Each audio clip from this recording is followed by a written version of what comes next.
your microphone throughout Recording the in event. progress. Your cooperation and attention are highly appreciated. Thank you.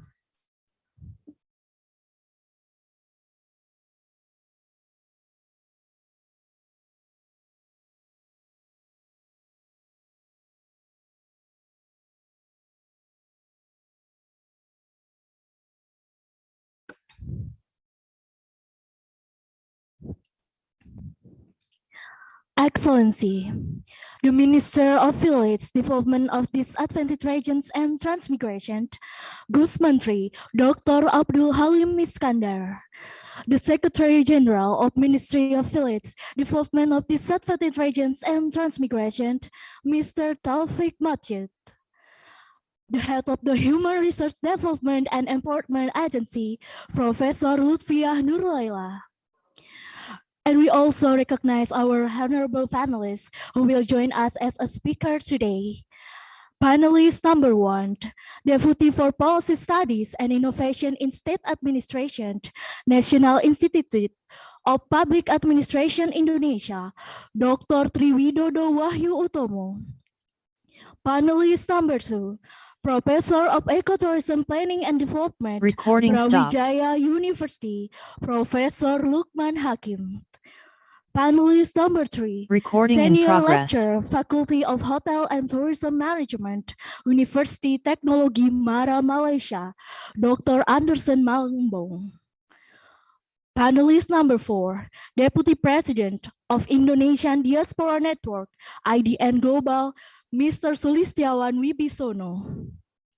And our 5th panelist, Assistant to the President for Digital Strategy, Peteng Barmani.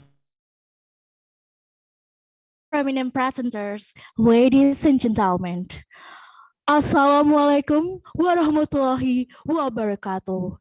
Shalom, Om Swastiastu, peace be upon you. A very good morning. We are delighted to welcome you to join this meeting for the opening ceremony, the first international conference on empowerment of rural communities 2022. This event is organized by Ministry of Village Development of Disadvantaged Regions and Transmigration on Wednesday, 13 November of 2022. I'm Nilo Arum as the Master of Ceremony. On behalf of the organizing community, we extend our appreciation for your presence today.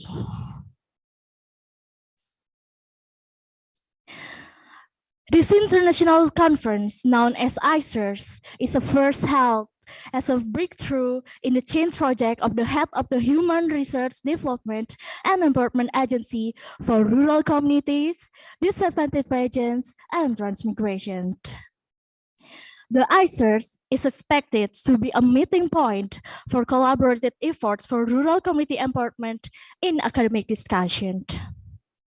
And in this conference, we'll bring various researchers, academics, and experts in community empowerment to talk about villages in the present and future amid global change.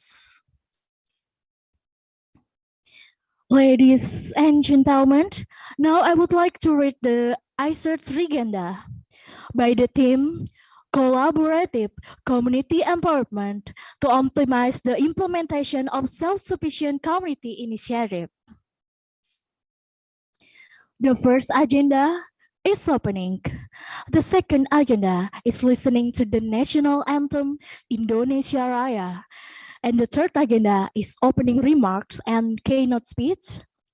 The fourth agenda is the seminar material presentation and plenary by the panelists, including question and answer segment. And the fifth agenda is parallel session discussion by all presentators. And the last agenda is closing. Well, before beginning the agenda, let's open our agenda by deliver our national anthem, Indonesia Raya. Honorable for all audience, please stand up.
All audience have a seat, please.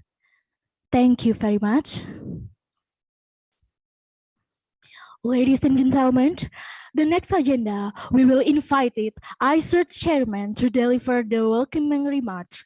Please welcome Dr. Pujiartanto. The time is yours.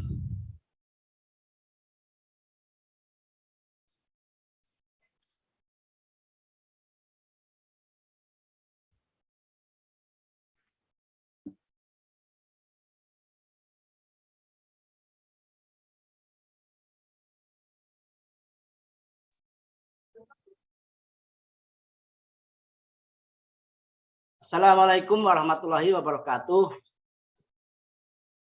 Good morning. May peace be upon us. Salam, Om Swastiastu, Namo Buddhaya. Honorable Minister of Village Development of Disadvantaged Region and Transmigration, His Excellency Dr. Honoris Causa Dr. Andus Haji Abdul Halim Iskandar, MPD,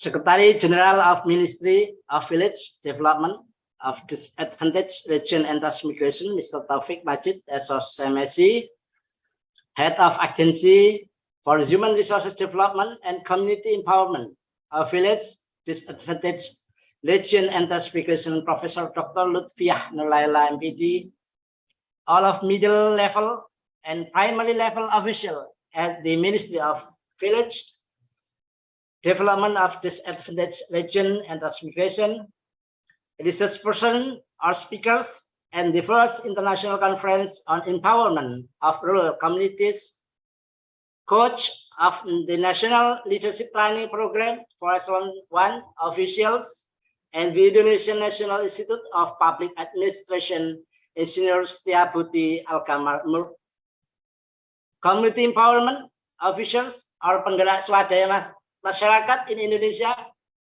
village facilitators or tenaga pendamping profesional in Indonesia, researchers and practitioners, village activities, selected presenters, and all of participants of this event. I am as a secretary of the Agency for Human Resources Development and Community Empowerment of Village Disadvantaged Region and Transmigration at interim.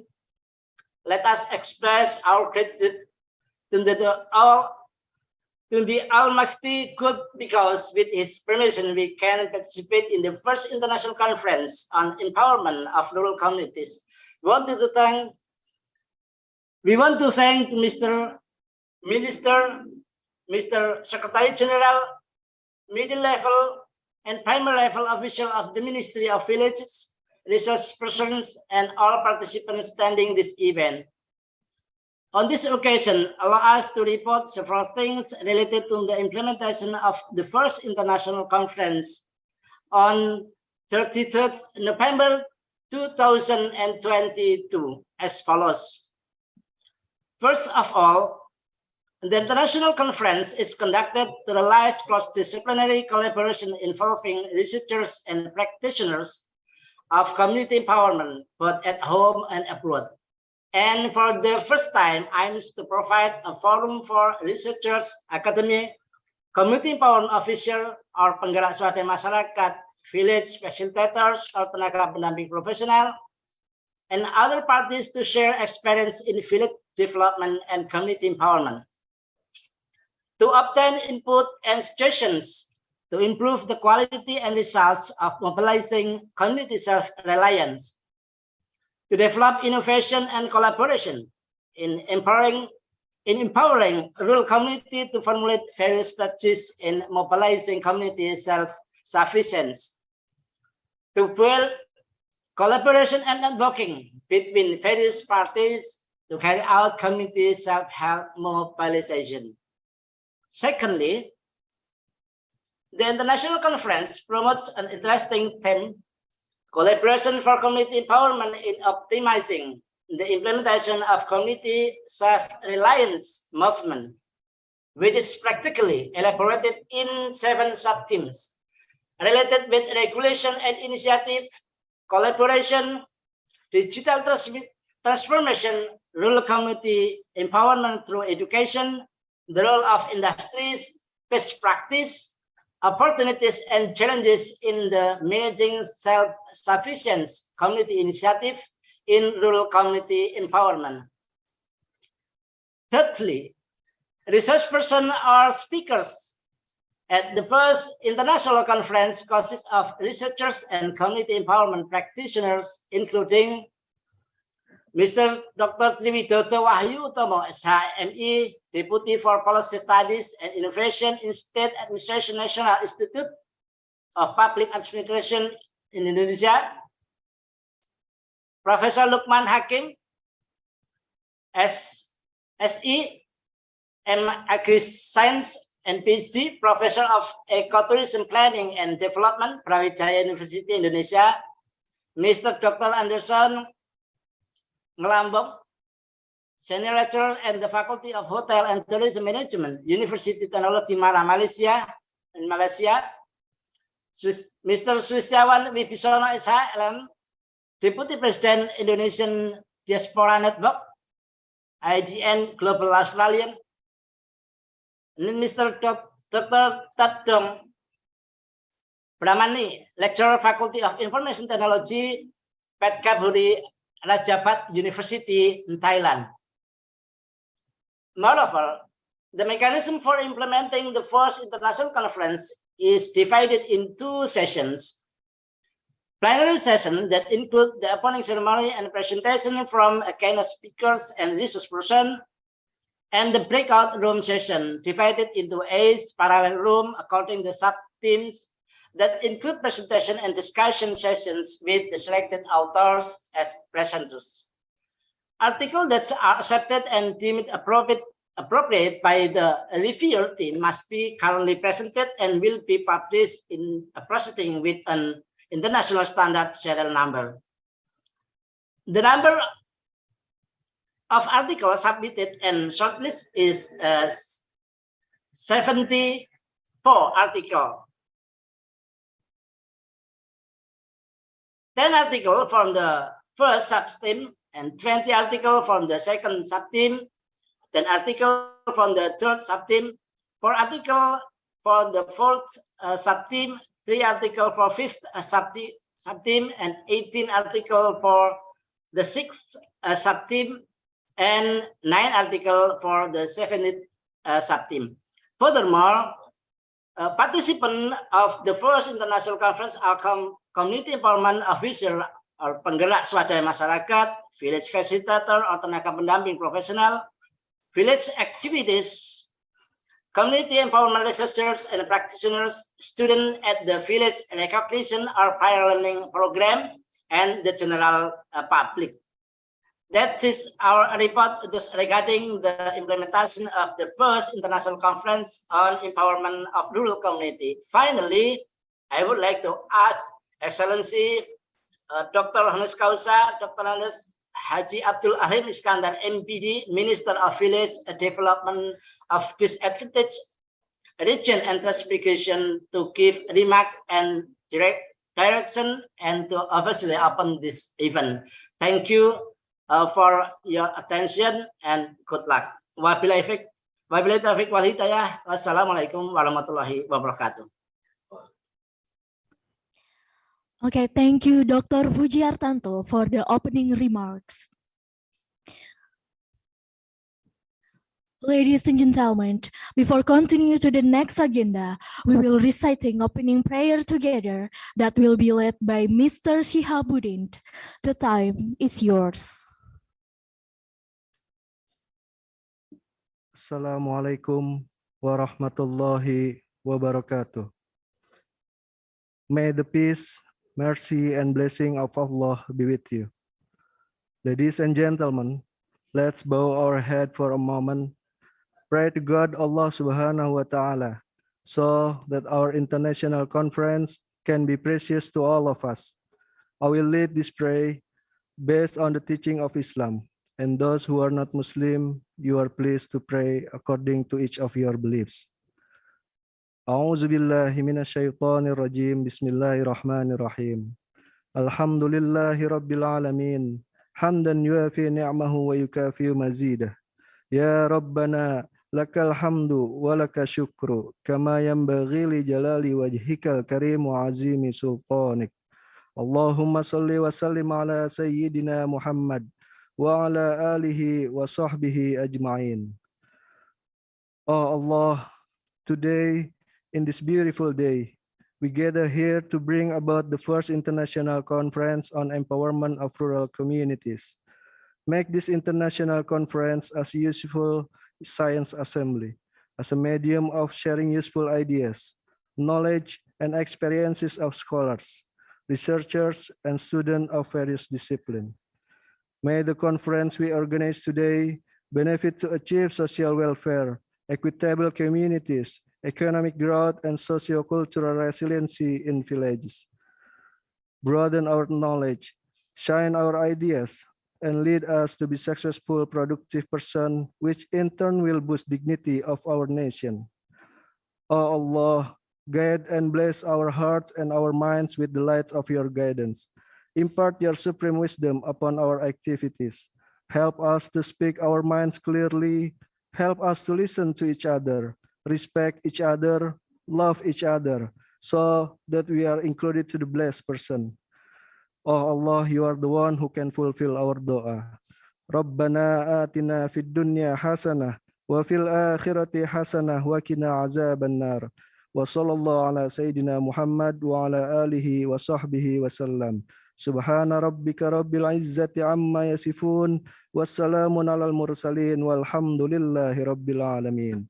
Wallahul muwafiq ila aqwamit thoriq. Wassalamualaikum warahmatullahi wabarakatuh. Thank you very much. May the agenda run well today.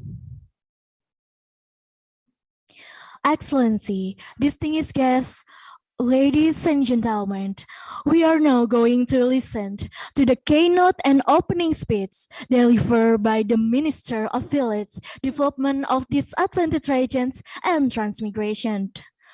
Ladies and gentlemen, please welcome Gus Menteri, Dr. Haji Abdul Halim Iskandar. Assalamualaikum warahmatullahi wabarakatuh. Salam sejahtera untuk kita semua. Om Swastiastu, Namo Buddhaya, salam kebajikan. Yang kami hormati Kepala Badan Pengembangan Sumber Daya Manusia, Kementerian Desa, Pembangunan Daerah Tertinggal dan Transmigrasi, para pemakalah, serta seluruh peserta konferensi yang saya banggakan. Syukur Alhamdulillah kepada Allah Subhanahu wa Ta'ala, Tuhan yang Maha Esa, atas segala nikmat, taufik, dan hidayahnya. Hari ini kita dapat mengikuti the first international conference on empowerment of rural communities. Para pemakalah, peserta konferensi yang berbahagia. Pembangunan dan pemberdayaan masyarakat desa mendapatkan jalan semakin lapang setelah Undang-Undang Nomor 6 tahun 2014 tentang desa diimplementasikan. Tujuan utama pembangunan dan pemberdayaan masyarakat desa adalah peningkatan kualitas hidup warga desa, kesejahteraan warga, pertumbuhan ekonomi warga yang merata, ketahanan sosial budaya, yang itu semua dicapai melalui upaya bersama-sama warga desa dengan pemerintah desa. Karena itulah Undang-Undang Desa mensyaratkan partisipasi dan prakarsa warga desa dalam aktivitas pembangunan dan pemberdayaan masyarakat desa. Para pemakalah, peserta konferensi yang saya banggakan. Kegiatan pembangunan dan pemberdayaan masyarakat dilaksanakan untuk meningkatkan pengetahuan, sikap, keterampilan, perilaku, kemampuan, kesadaran, serta pemanfaatan sumber daya demi kebangkitan warga dan kemandirian masyarakat desa. Undang-Undang Desa memberikan jalan yang tegas kepada pemberdayaan masyarakat desa, yaitu metode pendampingan. Kegiatan pendampingan ini dilaksanakan dalam keseluruhan aktivitas pembangunan dan pemberdayaan masyarakat desa, mulai dari perencanaan, pelaksanaan, serta pemantauan pembangunan desa, sehingga tepat mengarah pada terjadinya kebangkitan dan kemandirian desa sesuai potensi desa berdasarkan kearifan lokal desa dan tentu berdasarkan kebutuhan warga. Dalam rangka melestarikan dan melaksanakan tugas pendampingan di desa, Kementerian Desa, Pembangunan Daerah Tertinggal dan Transmigrasi telah menugaskan kepada 33.123 tenaga pendamping profesional atau sering disebut dengan pendamping desa yang bertugas di 74.961 desa seluruh Indonesia. Ada juga fasilitator transmigrasi, ada juga pendamping tekad, duta digital, kader digital, serta kader pemberdayaan masyarakat desa dan kader kampung. Sumber daya ini tentu tidaklah cukup menyelesaikan tugas pendampingan di seluruh desa untuk keseluruhan permasalahan desa. Selain itu, senyatanya kegiatan pendampingan dalam pembangunan dan pemberdayaan masyarakat desa bukan hanya menjadi tanggung jawab Kementerian Desa, Pembangunan Daerah Tertinggal dan Transmigrasi. Kegiatan pendampingan harus dilakukan bersama. Perlu sinergi kegiatan pendampingan dan pemberdayaan demi tercapainya percepatan kebangkitan warga dan kemandirian masyarakat desa. Karena itulah perlu keterlibatan semua stakeholders desa. Perlu peran supradesa, pemerintah daerah, kampus, swasta, serta pihak-pihak lain yang memiliki konsentrasi dan komitmen untuk pembangunan dan pemberdayaan masyarakat desa. Nah, agar sinergi kegiatan pemberdayaan dan pendampingan berjalan dengan baik, cepat mencapai tujuan pembangunan sesuai dengan kaidah-kaidah pemberdayaan, dapat menjawab tantangan zaman saat ini, maka diperlukan pengaturan dalam sinergi pemberdayaan.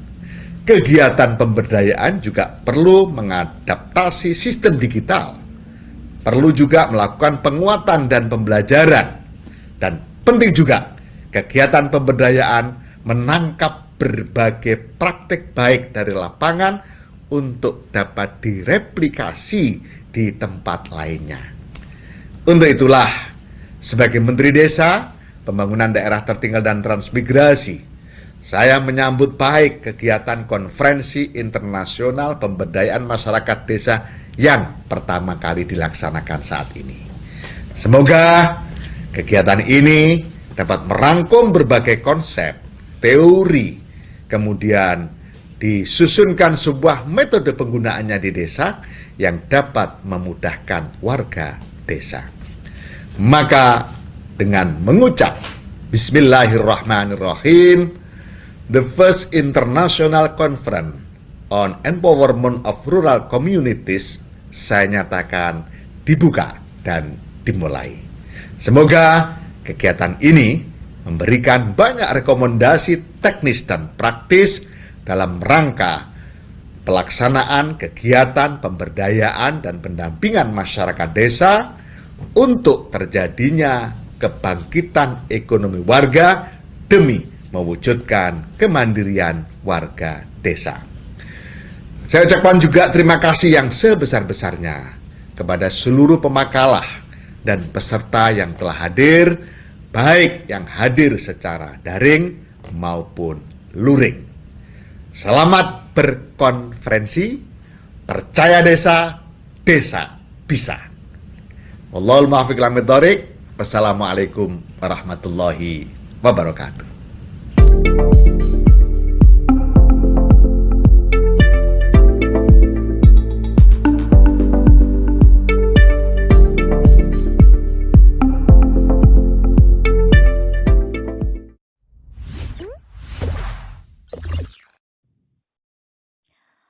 Okay, thank you, Gus Menteri, for the inspiring opening speech. Excellency, distinguished guests and all participants, we would like to invite Professor Lutfia Nurlaila as the head of Human Resource Development and Community Empowerment Agency to deliver her keynote speech. For Professor Lutfia Nurlaila, the time is yours.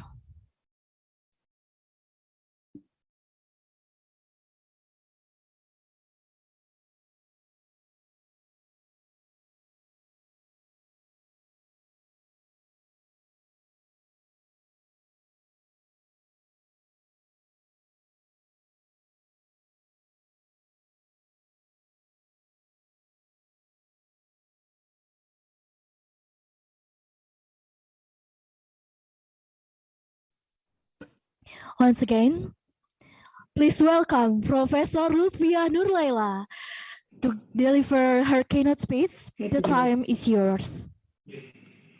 Sorry Bu Nilu, saya baru saja dibuka mute-nya. Pak Sekjen sudah bergabung, sehingga sebaiknya Pak Sekjen dulu, beliau bisa langsung bergabung. Okay. Ya.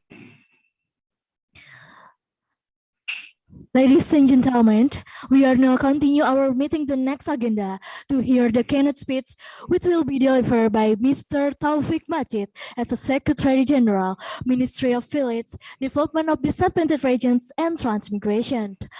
Please welcome Mr. Taufik Majid. The time is yours.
Mr. Taufik Majid as the Secretary General of Ministry of Village, Development of Disadvantaged Regions and Transmigration.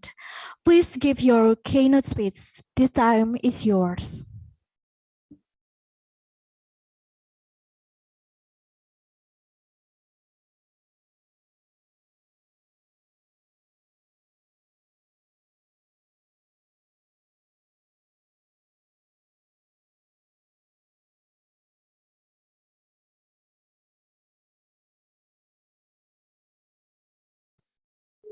Okay.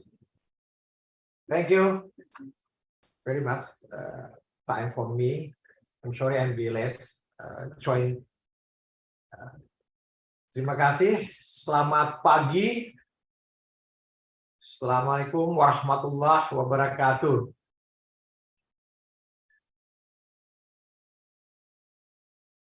Shalom, Om Swastiastu, Namo Buddhaya, salam kebajikan.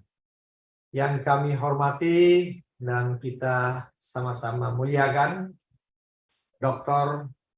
Haji Abdul Halim Iskandar, Menteri Desa, Pembangunan Daerah Tertinggal dan Transmigrasi Republik Indonesia.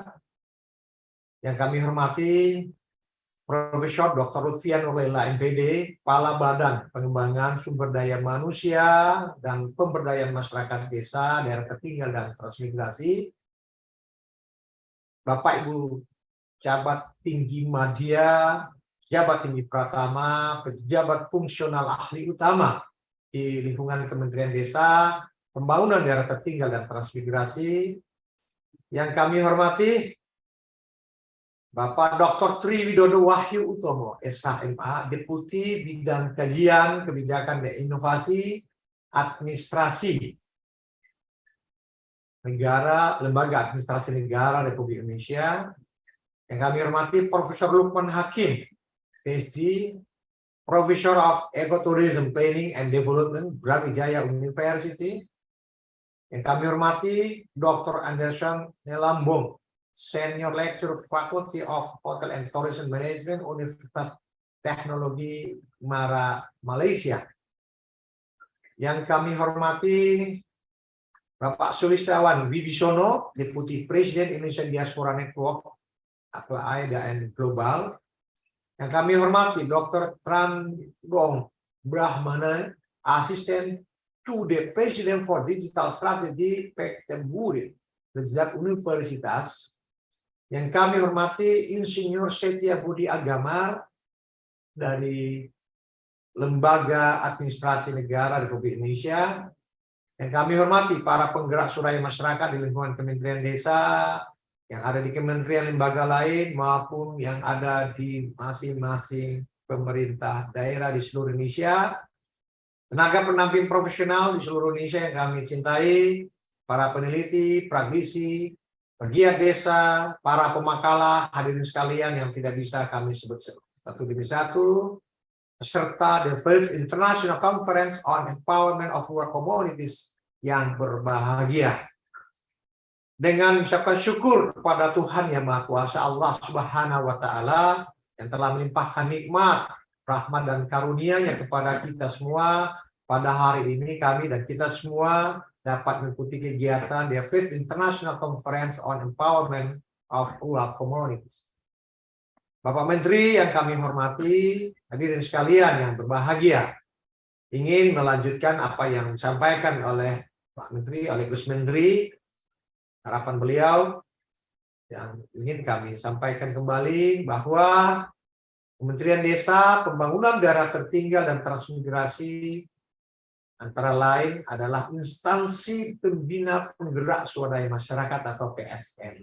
Sebagaimana tertuang dalam Peraturan Menteri Pendayagunaan Aparatur Negara dan Reformasi Birokrasi nomor 28 tahun 2018 tentang jabatan fungsional penggerak swadaya masyarakat. Pejabat fungsional PSM ini memiliki ruang lingkup tugas, tanggung jawab, wewenang, dan hak untuk melakukan pemberdayaan masyarakat melalui penggerakan keswadayaan masyarakat dalam rangka mencapai kemandirian dan keberlanjutan pembangunan yang ada di desa-desa di Indonesia. Berikutnya adalah bahwa penggerakan kewaspadaan masyarakat yang dilakukan oleh tenaga penggerak swadaya masyarakat ini meliputi 3 kegiatan, yaitu menyuluh, melatih, dan mendampingi masyarakat untuk pengembangan komitmen bagi perubahan, kemudian pengembangan kapasitas masyarakat, dan pemantapan kemandirian masyarakat demi terwujudnya masyarakat yang mandiri, produktif, sejahtera, dan berdaya saing. Tujuan ini juga adalah mandat atau tugas yang diberikan melalui Undang-Undang Nomor 6 Tahun 2014 tentang Desa. Selanjutnya, Bapak Ibu sekalian, peserta konferensi internasional yang berbahagia, Kementerian Desa, Pembangunan Daerah Tertinggal dan Transmigrasi melalui Badan Pengembangan Sumber Daya Manusia juga memiliki tugas untuk mengelola tenaga pendamping profesional yang memiliki kualifikasi dan kompetensi untuk melaksanakan tugas di bidang pendampingan, pembangunan, dan pemberdayaan masyarakat desa. Kami sampaikan saat ini terdapat 1.334 tenaga penggerak swadaya masyarakat. Data terakhir yang kami himpun yaitu 25 November tahun 2022 yang bertugas para PSM ini di kementerian dan lembaga dan pemerintah daerah, baik provinsi maupun kabupaten kota, serta terdapat 33.123 tenaga pendamping profesional yang tersebar di berbagai daerah di seluruh penjuru tanah air. Guna mengoptimalkan implementasi penggerakan keswadayaan masyarakat melalui pendampingan yang dilaksanakan oleh tenaga pendamping profesional maupun pemberdayaan masyarakat yang dilakukan oleh PSM, diperlukan sebuah kolaborasi dan sinergitas untuk pemberdayaan masyarakat. Agar hasilnya menjadi lebih optimal, lebih maksimal sesuai dengan tugas yang diberikan kepada baik tenaga pendamping profesional maupun kepada penggerak swadaya masyarakat. Untuk memperkaya kajian terkait dengan pemberdayaan masyarakat desa ini, ya, kajian pada masyarakat yang lebih inspiratif, lebih kolaboratif, lebih inovatif, Badan Pengembangan Sumber Daya Manusia dan Pemberdayaan Masyarakat Desa, Daerah Tertinggal dan Transmigrasi menginisiasi penyelenggaraan forum konferensi internasional pemberdayaan masyarakat pedesaan yang kita laksanakan hari ini. Gus Menteri yang kami hormati, hadirin peserta konferensi yang berbahagia. Konferensi Internasional Pemberdayaan Masyarakat Pedesaan atau International Conference on Empowerment of Rural Communities diselenggarakan untuk mewujudkan kolaborasi lintas disiplin dengan melibatkan para peneliti atau praktisi di bidang pemberdayaan masyarakat baik dari dalam maupun luar negeri. Pada tahun 2022 ini, ICERC pertama kali diselenggarakan sebagai terobosan dari Badan Pengembangan Sumber Daya Manusia dan Pemberdayaan Masyarakat Desa, Daerah Tertinggal dan Transmigrasi dilakukan melalui video conference. Konferensi internasional ini selain bertujuan menghimpun berbagai konsep inovasi dan kolaborasi dalam pemberdayaan masyarakat desa, juga antara lain bertujuan memperoleh saran, masukan, ataupun rekomendasi lainnya untuk meningkatkan mutu dan hasil dari penggerakan keswadayaan masyarakat. ICERC ini diharapkan akan mampu menjadi wadah bagi para peneliti, bagi akademisi, bagi penggerak swadaya masyarakat sendiri, bagi tenaga pendamping profesional, dan pihak-pihak lain untuk berbagi pengalaman. Ada shared knowledge untuk pembangunan desa dan pemberdayaan masyarakat, serta membangun kolaborasi dan jejaring antar berbagai pihak dalam melaksanakan penggerakan keswadayaan masyarakat. Rekomendasi yang dihasilkan dalam konferensi internasional pemberdayaan masyarakat pedesaan ini diharapkan akan menjadi bahan masukan bagi Kementerian Desa, Pembangunan Daerah Tertinggal dan Transmigrasi untuk merumuskan berbagai kebijakan dan strategi penggerakan keswadayaan masyarakat demi mewujudkan kemandirian warga desa. Kami kira ini yang bisa kami sampaikan secara singkat dalam keynote speech ini. Terima kasih kepada Ibu Kepala Badan Pengembangan Sumber Daya Manusia dan Pemberdayaan Masyarakat Desa, PDT dan Transmigrasi, pada panitia International Conference ini, atas waktu yang telah diberikan kepada kami. Semoga seminar ini bermanfaat untuk kita semua, dapat memberikan rekomendasi terbaik bagi peningkatan kesejahteraan warga desa, kemandirian warga desa melalui kolaborasi tenaga penggerak swadaya masyarakat dengan tenaga pendamping profesional maupun pihak-pihak lain, PGA desa dan seterusnya, untuk demi terwujudnya masyarakat desa yang sejahtera, adil dan makmur dalam negara kesatuan Republik Indonesia. Demikian, terima kasih. Ihdinas siratal mustaqim, Allahumma muwaffiq ila aqwamit thoriq. Selamat pagi. Assalamualaikum warahmatullahi wabarakatuh. Om Santi Santi Santi Om. Okay, thank you, Mr. Taufik Majid, for the great keynote speech. Ladies and gentlemen, please attention because next we will hold the documentation.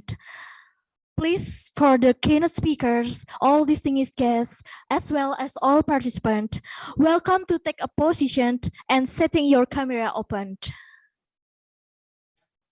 The operator, please stand by.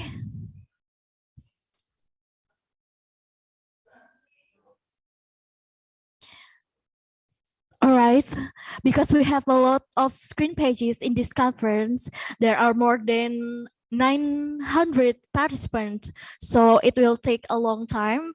Please wait for it.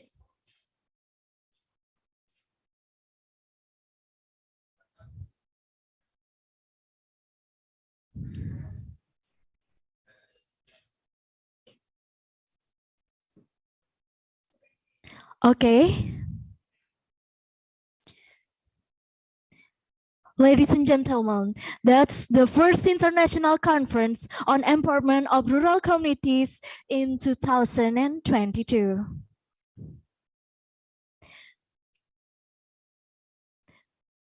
Now we will provide you a video.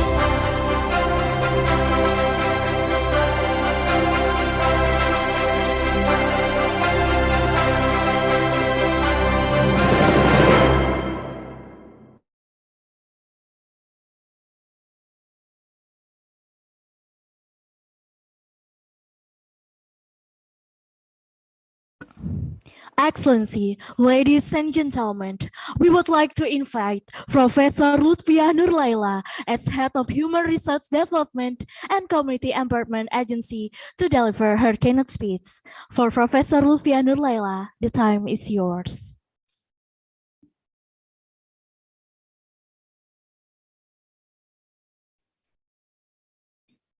Okay, thank you, Ibu Nilu. Assalamualaikum warahmatullahi wabarakatuh. Good morning. Best wishes to all of us. Ladies and gentlemen, before I start my presentation, allow me to express my deepest gratitude to Minister of Village, Dr.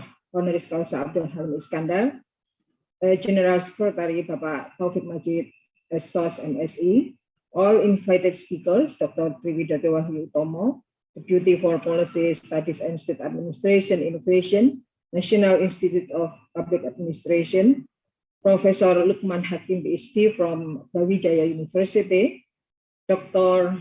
Anderson Ngelambong from UITM Mara, Malaysia, Mr.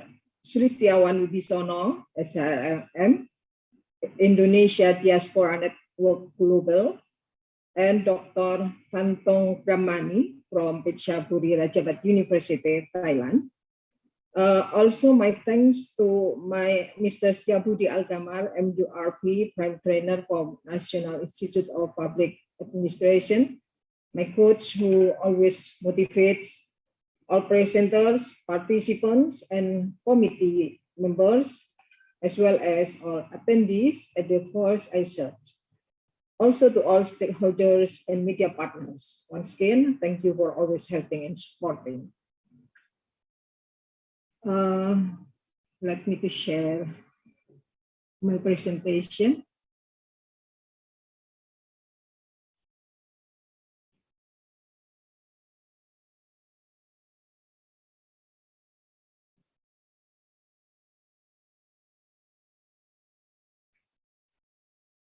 Okay, ladies and gentlemen, allow me to share a few of my thoughts about the importance of regulation for capacity building and synergy of community self-sufficient movement.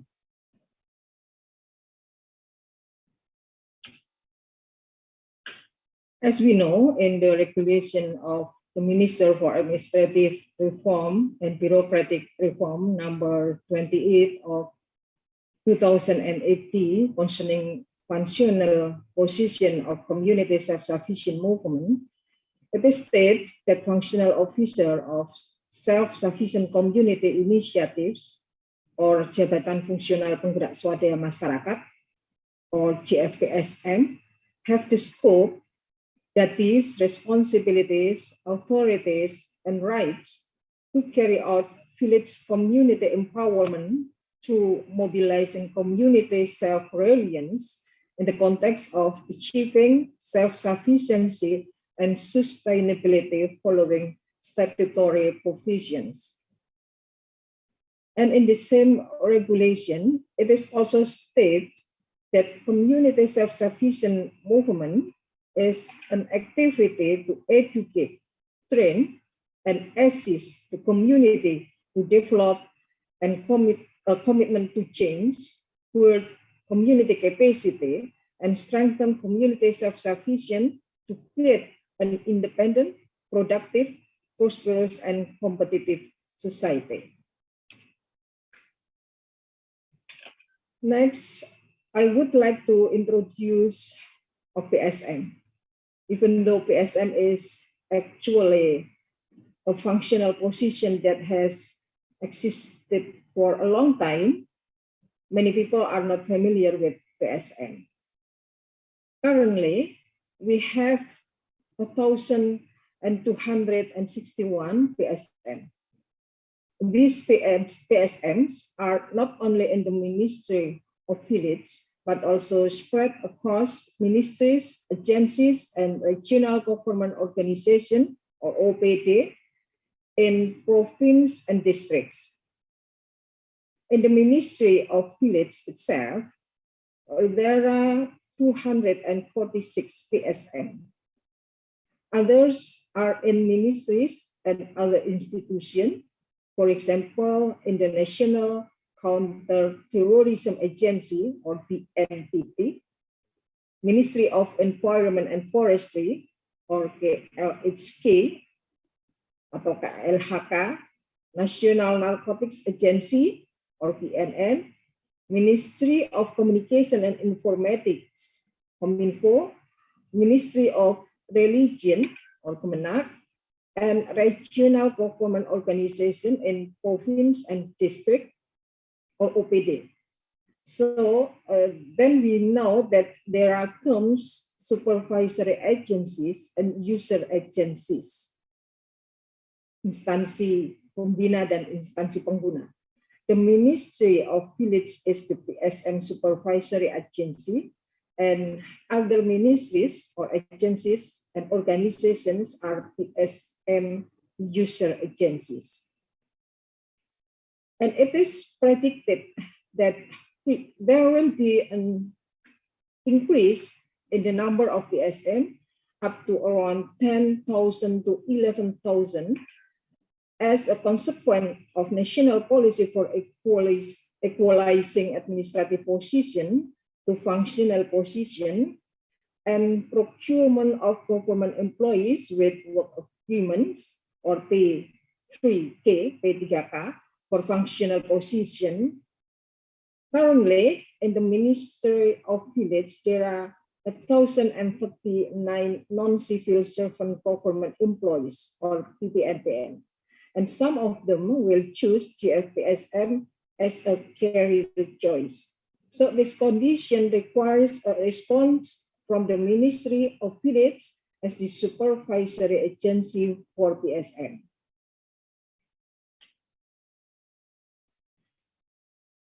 On the other hand, the Ministry of Village, through the Human Resource Development Agency, manages professional assistants, or commonly called village assistants or pendamping desa.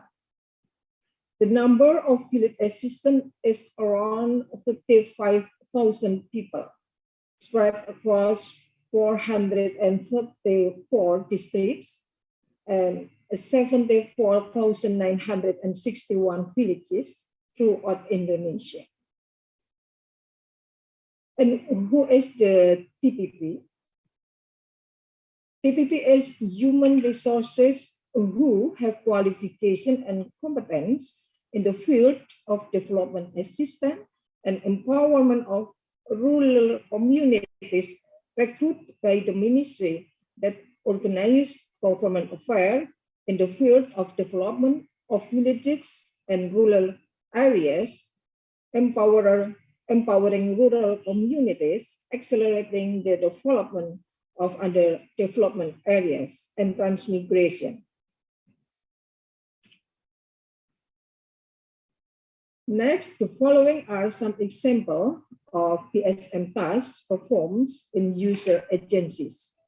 For example, at Ministry of Environment and Forestry, or KLHK, PSM studies include implementation of forest management, education and training, socialization of forest encroach or perambah hutan, promotion of protected plant and animal conservation, and also at Ministry of Communication and Informatics, or Kominfo, PSM studies include implementation of digital literacy and adoption counseling for ASN and village communities, and fourth. So we can look here that all these tasks include counseling, training, and mentoring. And as I told before, the Ministry of Village manage professional assistant or PPP. And one of the duties of the professional assistant is to assist village communities. This means that there is a task slice between PSM and PPP. Therefore, it is necessary to carry out the synergy of these tasks. So, comprehensive regulation are needed for the implementation of duties, counseling, training, and mentoring, so that they are directed and synergistic with government policies. Next, I would like to convey about the history of PSM. The existence of PSM began in 1994 with the Department of Transmigration and Forest Enclosures. This can be said as the beginning of PSM. Then in 2004, it was published the decree of the issuance of Minister of Administrative Reform number 58, 2004, concerning GFPSM and its credit score. At the time, PSM is in the Ministry of Manpower and Transmigration. In 2017, issuance of Minister of Village Regulation number 7, 2017, concerning the transfer of the GFPSM advisory supervisory agency from the Ministry of Manpower to the Ministry of Village. And then continued in 2018, issuance of regulation of the Minister of Administrative Reform number 28, 2018, concerning GFPSM and its credit score as a change of decree of the Minister of Administrative Reform number 58, 2004. Last but not least, in 2021, there is national policy equalization of administrative position to functional positions, and also government employees with work agreements or P3K, P3K, has an impact of increasing the number of PSM. In its 27th year, PSM still does not have enough reference regulations to increase its capacity and synergy. Therefore, a breakthrough is needed to fulfill the mandate of the Ministry of Village as the PSM supervisory agency.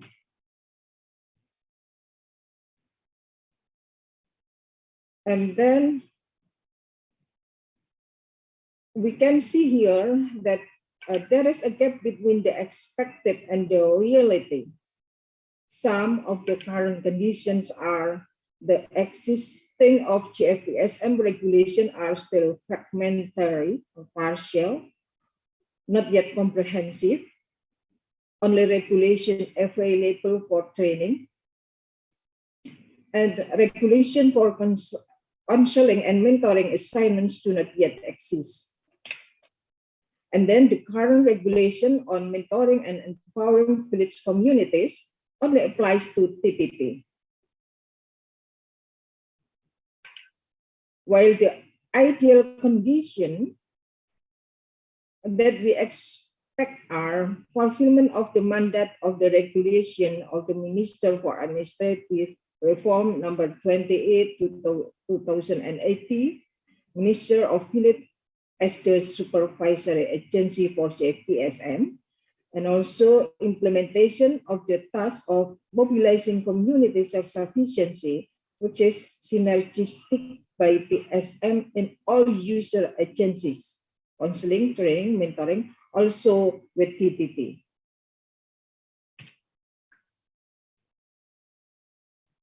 And Next, what is this regulation? Why is this regulation important? Absence of this comprehensive regulation has resulted in PSM performance in the field not running optimally. PSM, in fact, has to carry out counseling, training, and mentoring activities. However, the existing policy references are only related to training. So PSM's activities in counseling and mentoring are only based on estimates or mutual agreement. There are no reference standards, no quality standards. In addition, because there is no policy basis, there is no budget for counseling and mentoring activities so far. Thus, the existence of regulation is very important, not only as a reference for the implementation of tasks for all PSMs in supervisory agencies and in user agencies, but also important as a basis for budget allocation. In addition, collaboration and synergy between PSM and TPP did not occur due to a lack of references. Even if that happens, then the synergy is sporadic in nature. Therefore, it is necessary to make a regulatory reference that includes the three sub-elements of PSM task implementation, counseling, training, and mentoring, and a reference for task synergy between PSM and TPP. This reference is very important to increase the capacity and synergy of community empowerment through mobilizing community self-help. Ladies and gentlemen, currently we are preparing the regulation, namely the Village Minister's Regulation on Community Self-Reliance Movement or Self-Sufficient Movement. The draft regulation has gone through the stages of public testing, harmonization, and yesterday it just received the President's approval so that it can be promulgated immediately. The regulation consists of 7 chapters and 25 articles. Chapter 1, general provision. Chapter 2 is counseling. Chapter 3 is training. Chapter 4 is about assistance. Chapter 5 is cooperation, and chapter 6 is information system. And then chapter 7 is closing provision. The regulations serve as a reference for the implementation of PSM duties and synergy with various parties, especially TPP. As an integral part of this regulation, we have also developed a management information system as a place for synergy between PSM and TPP called Si Penggerak or the Mover. The international conference, which we are currently holding, is also one of the efforts to provide a forum for synergy for PSM and TPP, as well as to build academic networks with various parties. And with the support of the Minister of Village, the Secretary General, and all of us, this international conference will become an annual agenda. No, as of course experience, of course, we still have many shortcomings in holding this event, but we will continue to improve to be even better in the future. So see you at the second ICERC next week. The following is simply documentation of my consultation with the Minister of Villages and the Secretary General, and also my consultation with the coach, Mr. Setiabudi Altamar, as well as with several stakeholders especially during the harmonization of the draft regulation. So I think that's all of my presentation. Thank you for attention. Good morning, always healthy. Wallahul muwaffiq ila aqwamit thoriq. Ihdinas siratal mustaqim. Wassalamualaikum warahmatullahi wabarakatuh.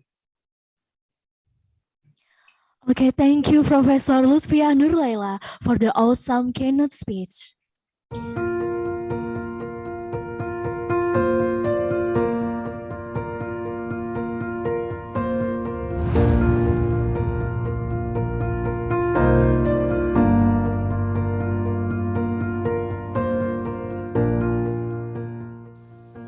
Suatu hari, Ibu Yuni, seorang penggerak swadaya masyarakat atau PSM ahli pertama dari Balai Denpasar Kemendes PDTT, sedang mencari informasi untuk program pembinaan masyarakat desa yang terkena dampak pandemi. Ibu Yuni kemudian bertemu dengan Pak Jero, tokoh masyarakat di Desa Suwuk, untuk mengetahui kondisi masyarakat setempat. Pak Wayan, di sini apakah ada masyarakat terdampak pandemi yang bisa kita masukkan ke dalam program pemberdayaan dan pembinaan, Pak? Informasi dari Pak Jero, ada beberapa warga yang terkena dampak pandemi. Di antaranya Pak Made yang berprofesi sebagai supir wisata dan Pak Gede yang punya usaha las. Informasi itu kemudian ditindaklanjuti dengan berkoordinasi bersama Kepala Desa Suwuk yang dilakukan oleh Pak Kisman sebagai PSM ahli media untuk mengadakan penyuluhan kepada masyarakat. Bapak dan Ibu, bertani adalah cara yang paling baik untuk kita bertahan dan bangkit dari pandemi. Sebelum melakukan kegiatan pelatihan, pedoman pelatihan disusun bersama melalui Pusat Pembinaan Jabatan Fungsional yang dikoordinir oleh Ibu Ekat Mawati selaku PSM ahli utama. Penyusunan panduan pemberdayaan masyarakat melalui penyuluhan, pelatihan dan pendampingan yang holistik melalui pesan yang jelas dan terdesiminasi dengan kuat. Kegiatan pelatihan kemudian dijalankan di Desa Suwuk dengan bimbingan dari Pak Andi selaku PSM ahli muda.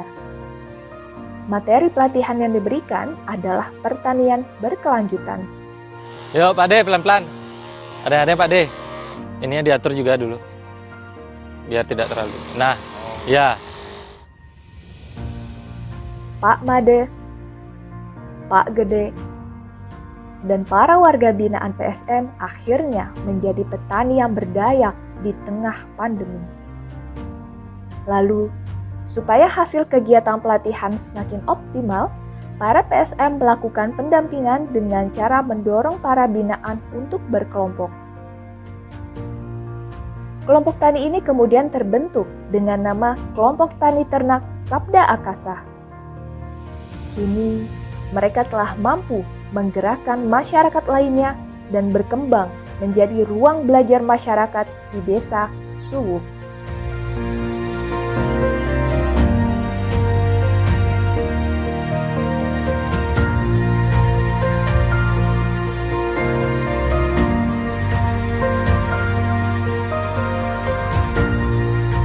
Bersama penggerak swadaya masyarakat, mari kita wujudkan kemandirian masyarakat desa yang berkelanjutan.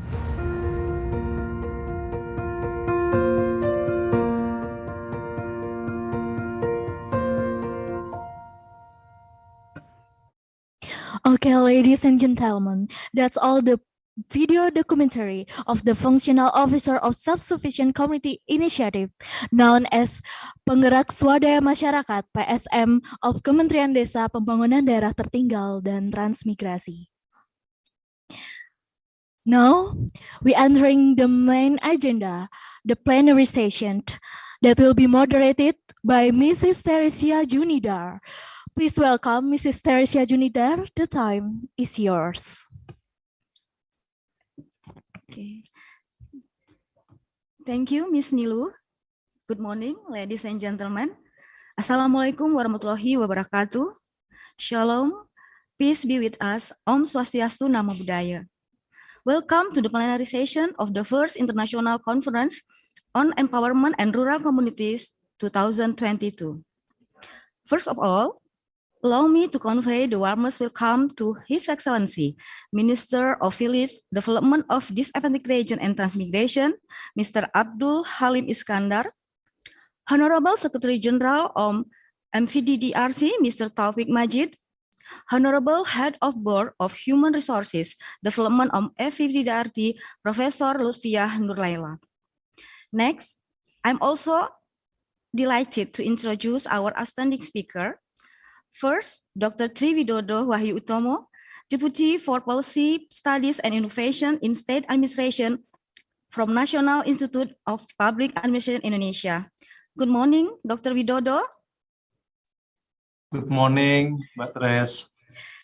Thank you for being us today. Ladies and gentlemen, our second speaker is Professor Lukman Hakim, Professor of Tourism Planning and Development, Brawijaya University in Malang. Hello, Professor Lukman. How are you today? Hello, good morning. Fine. Thank you, Prof, for joining us today. Our next speaker is Dr. Anderson Ngelambong, Senior Lecturer, Faculty of Hotel and Tourism Management, University Teknologi Mara, Malaysia. Good morning, Dr. Ngelambong. Good morning. Nice to be here. Nice to meet you too, Prof. And our fourth speaker, Mr. Sulistiawan Wibisono, the Deputy President Indonesia Diaspora Network. Good morning, Mr. Wibisono. Good morning. Thank you for joining us today. And our final speaker is Dr. Tantong Brahmani, Assistant to the President of Digital Strategy, Penchaburi Rajabat University. Good afternoon, Dr. Brahmani. Hey, good afternoon. Hello, thank you for speaking today. We are so glad to have you in our conference. Ladies and gentlemen, my name is Tresia Junidar. I am very honored to be your moderator today. As we know that one of the key issues of rural development acceleration is enhancing the human resource capacity in the village and rural areas. In today's workshop, we will get a closer look into the collaborative efforts for rural community empowerment as an effort to find the inspiration, collaboration, and innovation that are expected to encourage better rural community empowerment. Ladies and gentlemen, before the presentation begins, I would like to remind our outstanding speaker how this particular session will run. Firstly, each speaker will present the material over 25 minutes. After that, we will have a question and answer session after all the speakers have presented. And I would like to invite our participants to forward your question to our speaker by raise your hand. I will select 3 participants, and also you can type your question through chat box. Ladies and gentlemen, first I would like to read a brief introduction to our first distinguished speaker, Dr. Tri Widodo Wahyu Utomo. He is the Deputy for Policy Studies and Innovation in State Administration from National Institute of Public Administration Indonesia. Dr. Tri Widodo got his doctoral from Public Administration from Gajah Mada University in 2015 and Master of Art from Department of International Cooperation of International Development Nagoya University, Japan 2004. Dr. Widodo also a member of the MACPI Expert Council, Indonesia Public Policy Society, and Chair of the Innovation Development and Human Resources Development Division, Corporate National Board of Directors. Today, Dr. Widodo will talk about self-sufficiency community empowerment model to promote independent village.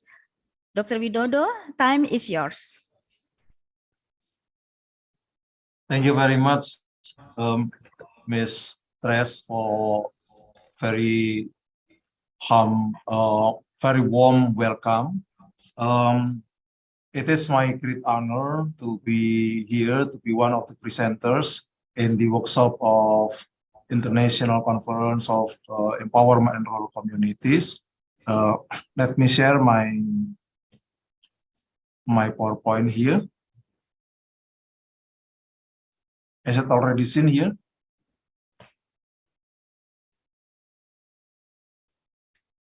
Not yet, Dr. Widodo. Oh. Okay. Wait a minute, there is a little problem in my computer, I think.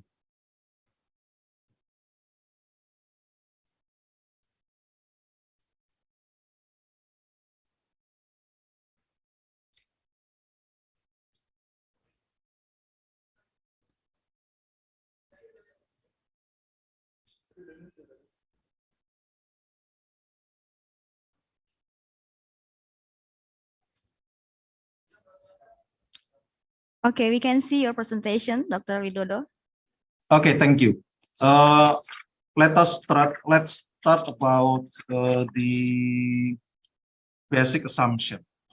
The next slide, please. So I will start with the basic assumption or proposition in terms of village development. For me, especially, we believe that no village without potential and resources. So every single village have their own potential and resources. Maybe the problem is they cannot see that they have actually abundant resources. And the second one, the basic principles, the basic assumption is that abundant potential without creativity is useless. So creativity is very important in the context of village development, and also to utilize all the potential and resources. That's why empowerment is very important and fundamental to accelerate village development and independency. Why empowerment is important?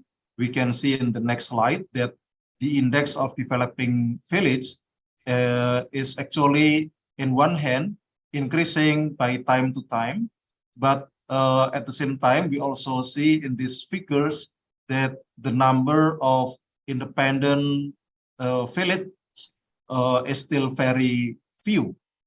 We can see here, for example, in 2019, for example, only 1.2% of the villages considered to be independent village.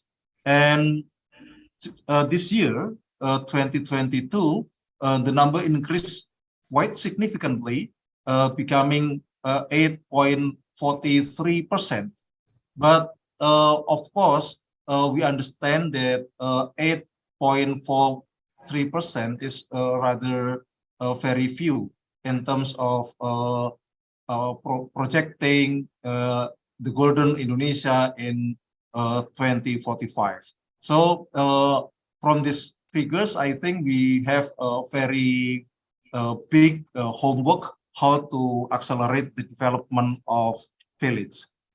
Next slide. How to develop village? Then empowerment is very crucial point. In this case, we define empowerment as the process of obtaining basic opportunities for marginalized people, either directly by those people or through the help of non-marginalized others. Non-marginalized others here means people who already independent, whether in the village or outside the villages, or institution having the authority to promote the village development. Empowerment also means encouraging and developing the skills, and to promote and also to achieve self-sufficiency. Therefore, self-sufficiency needs empowerment. There is no self-sufficiency without any empowerment program. Next slide. Ladies and gentlemen, we have some experience that empowerment program might be failed in the implementation stage. Why? According to Santoso article here, there are some factors affecting the unsuccessful empowerment program in the villages. The first is internal factors, and the second one will be external factors. Among the internal factors, there are some other factors here, like the low quality of human resources, the limitation of local institution support, and etc. And I would like to highlight the low of productivity and the limitation of creativity. Again, as I mentioned earlier, that creativity is very important to boost the empowerment program and also to accelerate the people independency or the village independency. From other external program, also there are 5 sub-factors actually, and I would like to highlight about the top-down approach. Top-down approach here means that village development is designed by the central government and neglecting the needs, problem, and the characteristic of local factors. That's why empowerment should be based on the needs and on the problems of the local people or local context. Top-down approach need to be changed to be bottom-up approach. The next slide, I would like to talk about empowerment and the collaboration. I think collaboration will be key success factors for the empowerment.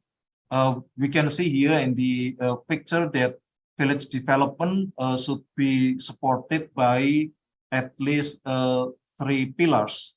The first pillar is of course government. Government from central government until the very grassroots institution, in this case village government, and also corporation. Corporation is also need to be embedded in the village development, and the third one would be community. We have some segments of community here, from religious organization, youth and student organization, professional association, art and sport community, shadow organization like netizen or concert fans club, or maybe now we have World Cup, football club, football cup now still going, and there are millions of the fans coming to the stadium and support their teams. Such kind of fans actually forms a type of shadow organization. They have so many resources, but they are not systematically managed. So when we can manage the shadow organization, then there will be a resource for the village development and also at the social hub. In this model of the collaboration, the government actually will be no longer the main source of innovation or the empowerment, but the government, the state, just function as a catalyst to empower communities.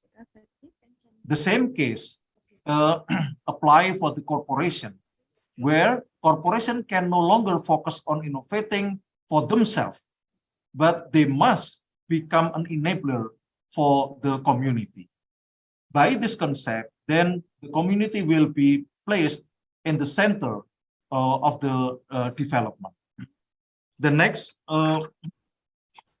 slide, there is a very good article in blog of Explore Insight, where community-led is the main strategy to boost economic development as well as social development in the local level, particularly in village level.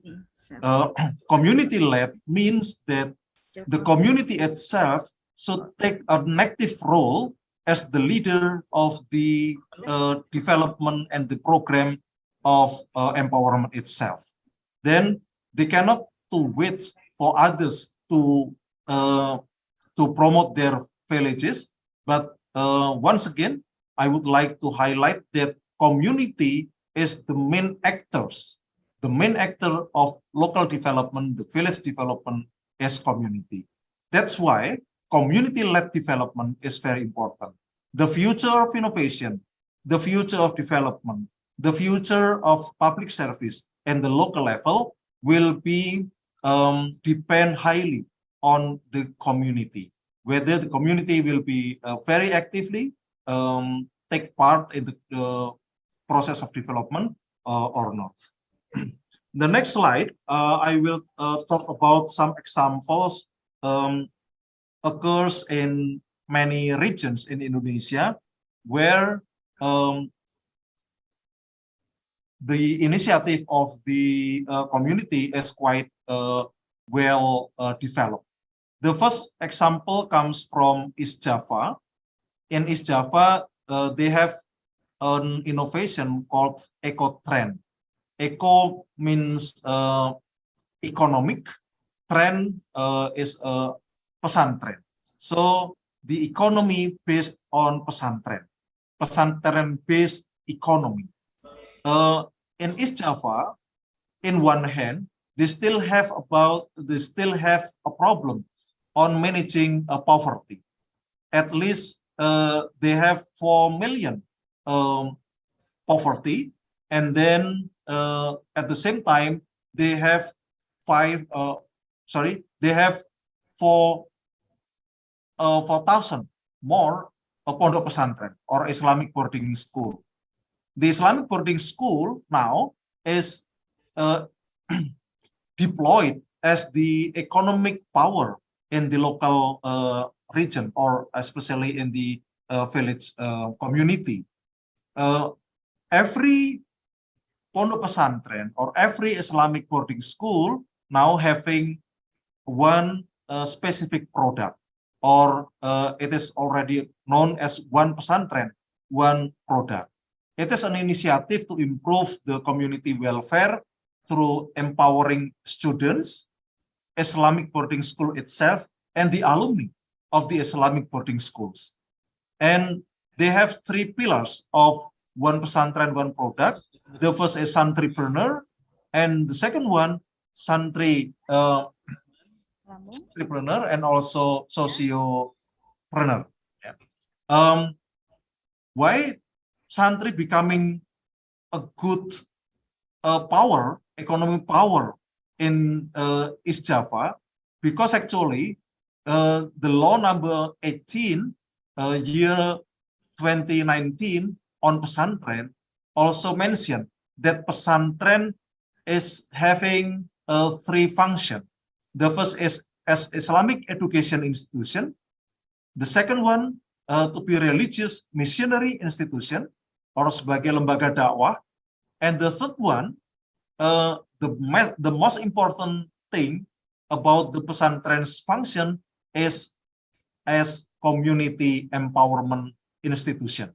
So how to make the pesantren as a community empowerment institution, this is very important. And under this program, then East Java is already produced so many cooperatives having their own economic efforts, economic unit, economic business unit, I mean. Then they are becoming more independent, not dependent to government help. The next slide, we talk about a village in Bandung City called Cibunut Village. Cibunut Village previously is a very polluted area with too many garbages that cause various disease. But now residents make the environment a waste-free area, Again, yeah. People use plastic bottle to make pots. They also recycle used tires to be garden chairs. And they also make coffee packaging waste to be weaving and making tablecloths. Once more, they also use towels mixed with cement to make flower pots, etc.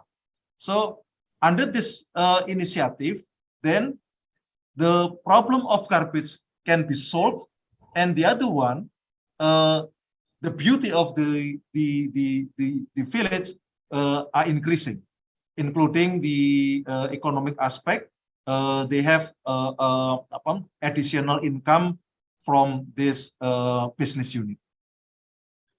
Another example comes from Semarang City, and from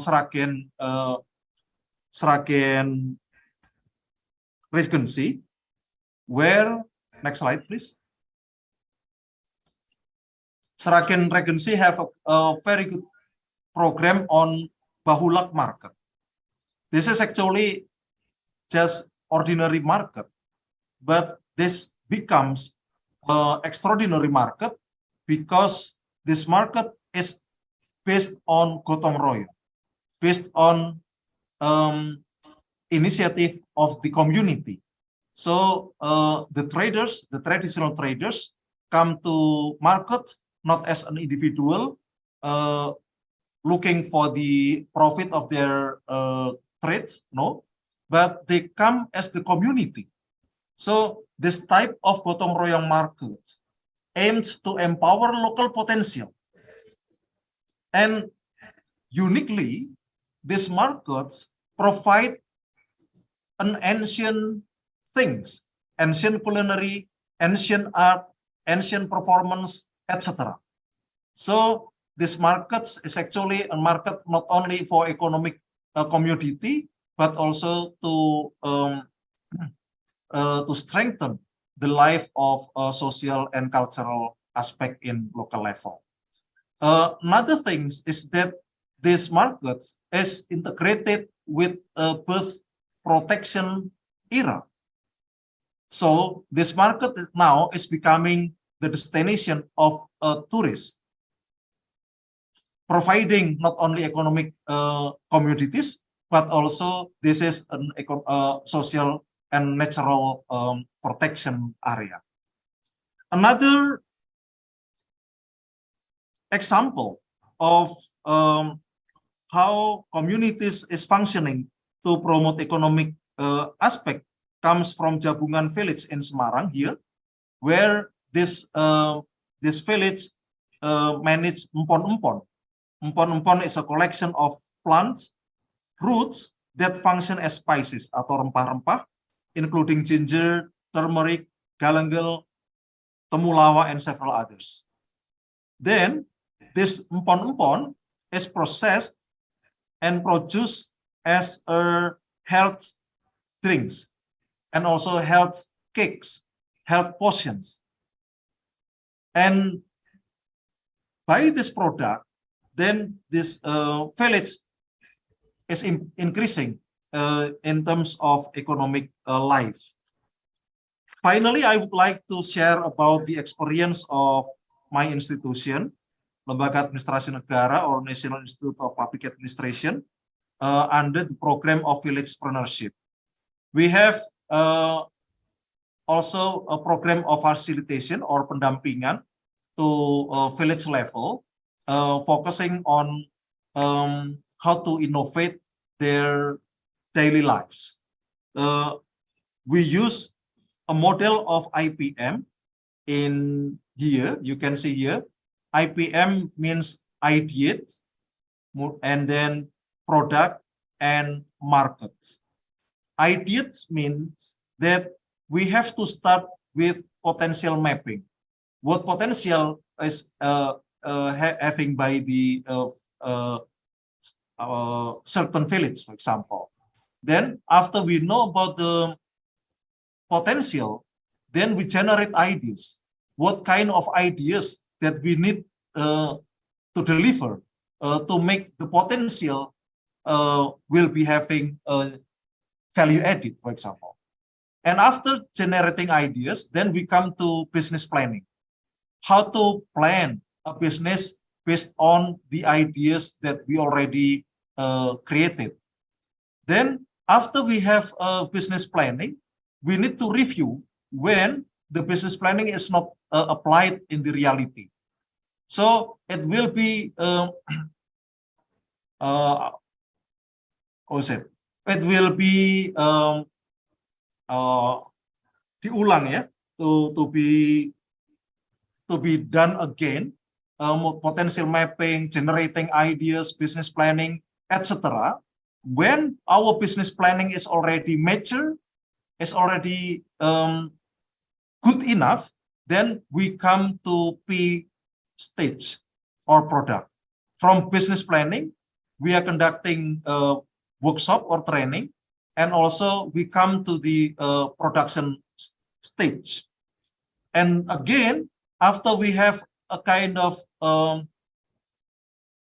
product, yeah, we need to review whether this product is already good enough or whether the product is needed by the community or not. When we come to the review stage, we will revise the business planning.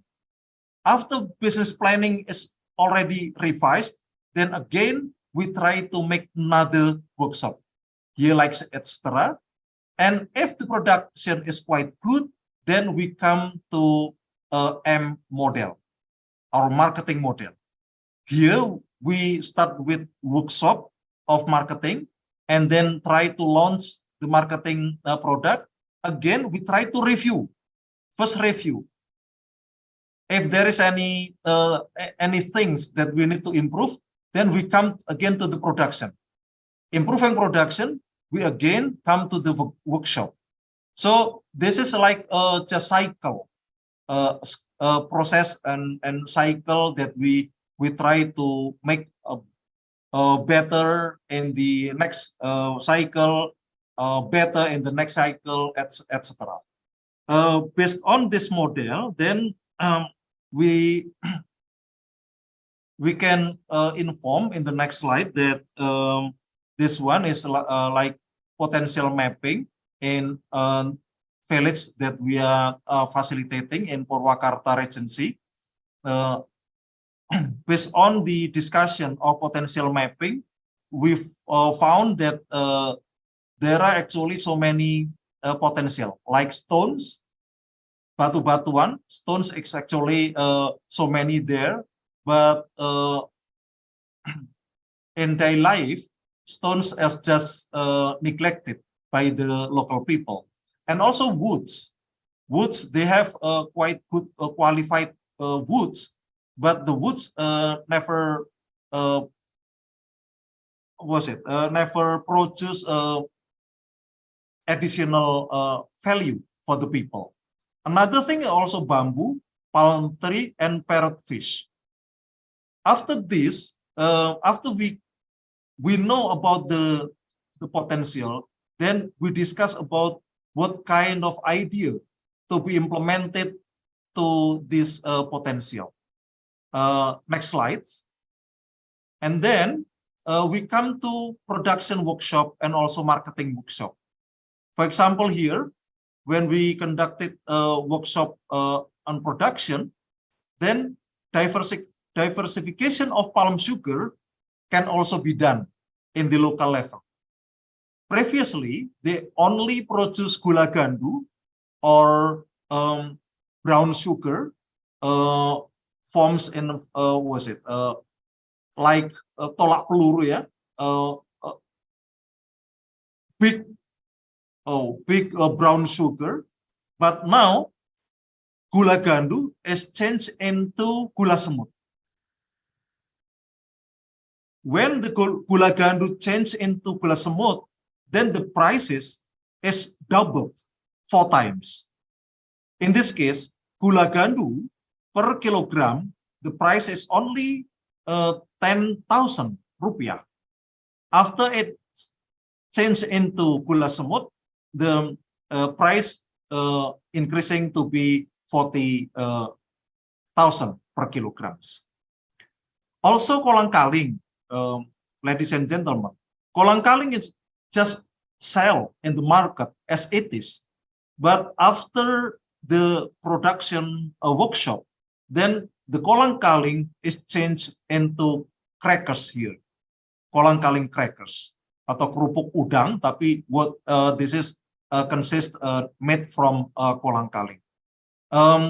When the kolang-kaling can be transformed into crackers, then the economic values increasing quite dramatically. Also, per fish change into shredded product or abon. So they sell not only fish but also the product of shredded like this. And then after we conclude the workshop on production, we come to marketing workshop. How to make packaging like this, and then how to promote, how to sell in through media social, for example. This is the information about marketing workshop. What is the result of such kind of program or villagepreneurship? The next slide. Here is some impacts. The first is value added of the product from raw material to processed product, and the economic values also increase quite significantly. The second one, packaging is very different compared to previous product, and also the other impact is job opportunities increased, where housewives become a group of craftswomen for and sugar, kolang-kaling crackers, and also shredded fish. And the income of the household also increase like this, for example, as I mentioned earlier. And the market expansion also happened not only in the local level, but also it is already sold in kabupaten kota in Jawa Barat.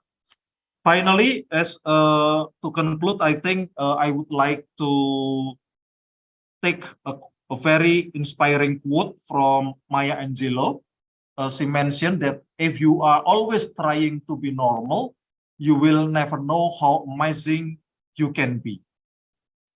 From this quote, I try to implement in the local context. Then the quote will be, if you are always thinking village as it is, then you will never know how amazing villages are. Thank you very much, Ms. Tresia. Thank you very much, Dr. Widodo, for giving such an informative and comprehensive presentation for this session. How creativity is very important in community empowerment. Empowerment needs collaboration, that government is no longer the main source of innovation, but more as catalyst to empower communities. Thank you for showing us some best practice in terms of innovation in community empowerment and sharing about IPA model. Once again, thank you very much, Dr. Widodo. And next, I would like to welcome our second speaker, Professor Lukman Hakim. He is the Professor of Ecotourism Planning and Development, Brawijaya University in Malang. Professor Lukman Hakim got his PhD in 2002 and Master of Agriculture in 2008 from Graduate School for International Development and Cooperation, Hiroshima University. He is concerned in tourism management, ecotourism planning and development, ethnobiology, and indigenous knowledge system. Professor Lukman will talk about collaboration in rural community empowerment toward the sustainability and competitiveness of rural tourism. Professor Lukman, time is yours. Okay, thank you, Ibu Moderator. Before I present my material, I need your help to present material. So I already sent the PowerPoint to the committee. Can you open or? Okay, we will share your presentation. Yeah, the new one, yeah. Please, the host. The new ones. Yes. Okay. Good afternoon, ladies and gentlemen.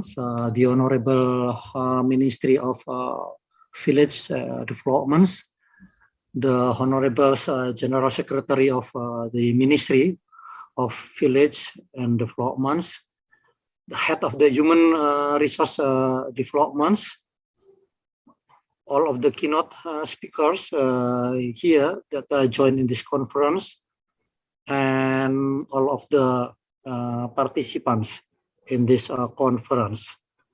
You already get the PowerPoint?